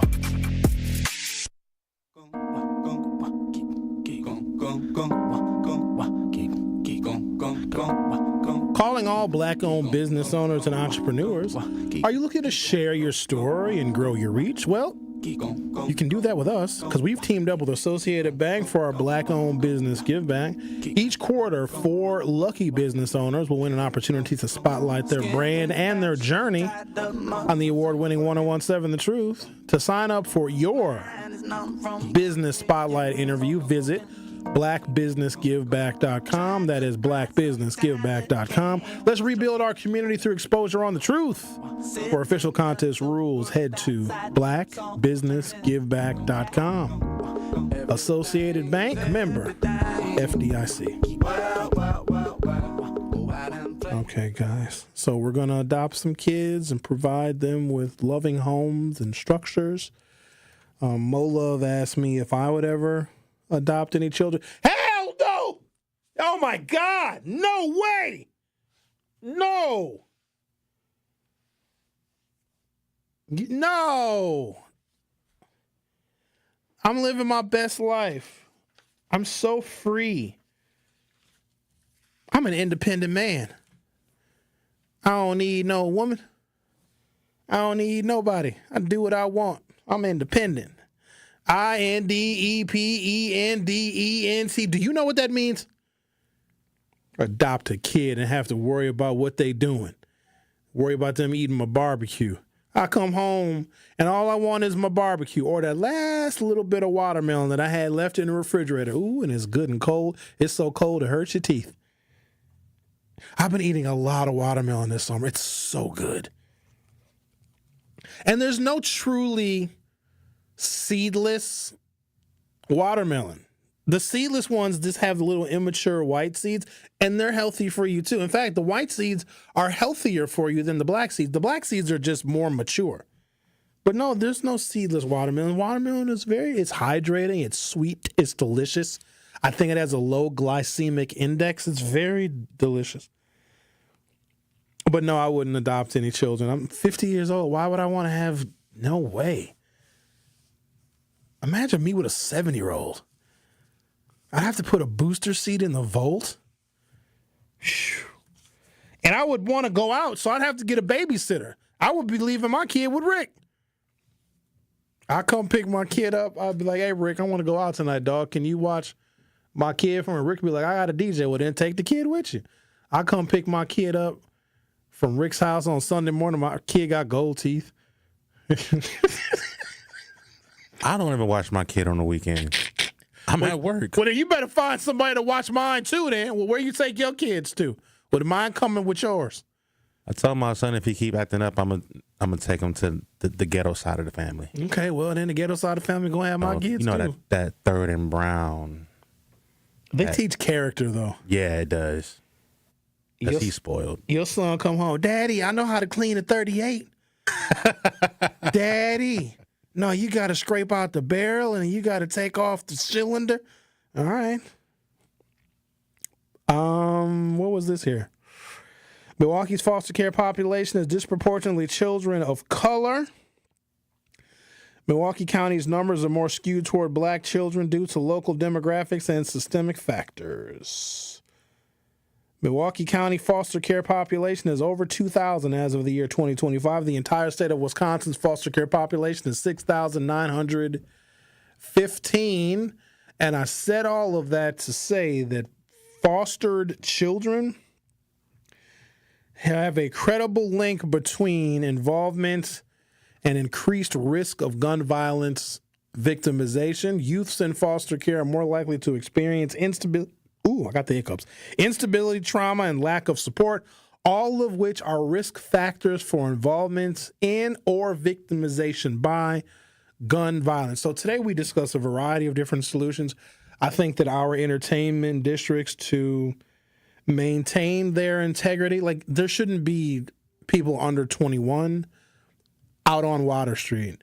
And if we have to check IDs and if you have to have security checkpoints, and also no one should be able to bring a firearm to that area because there's alcohol too. Whenever you're mixing alcohol and firearms, it's just stupid stuff is bound to happen. And I've seen some of the other videos of young people just doing young people stuff, not necessarily causing any violence or any major disturbances. But what is this with twerking on a car? Do you know how angry I would be if I'm walking out to my Chevrolet Volt and I see a gaggle of young ladies twerking their behinds on top of my vehicle? I mean, clearly the first thing I'm going to do is pull out my camera because I need evidence of it. But then I'm going to say, young ladies, please, get off of my Chevrolet Volt with all of that twerking because this is highly inappropriate behavior. Why twerk on a vehicle? And sometimes they twerk on moving vehicles. It's not appropriate. How come women in my generation weren't twerking on vehicles? Some questions we may never get answers to. Thank you for listening. Have yourselves a great Monday. Start jamming in the morning and get your daily drop of juice. Juice gets you hydrated and started for your day. And that's what we plan to do from 7 a.m. to 9 a.m. Every single morning, we're going to be keeping you in the mix, talking about everything you care about all before 9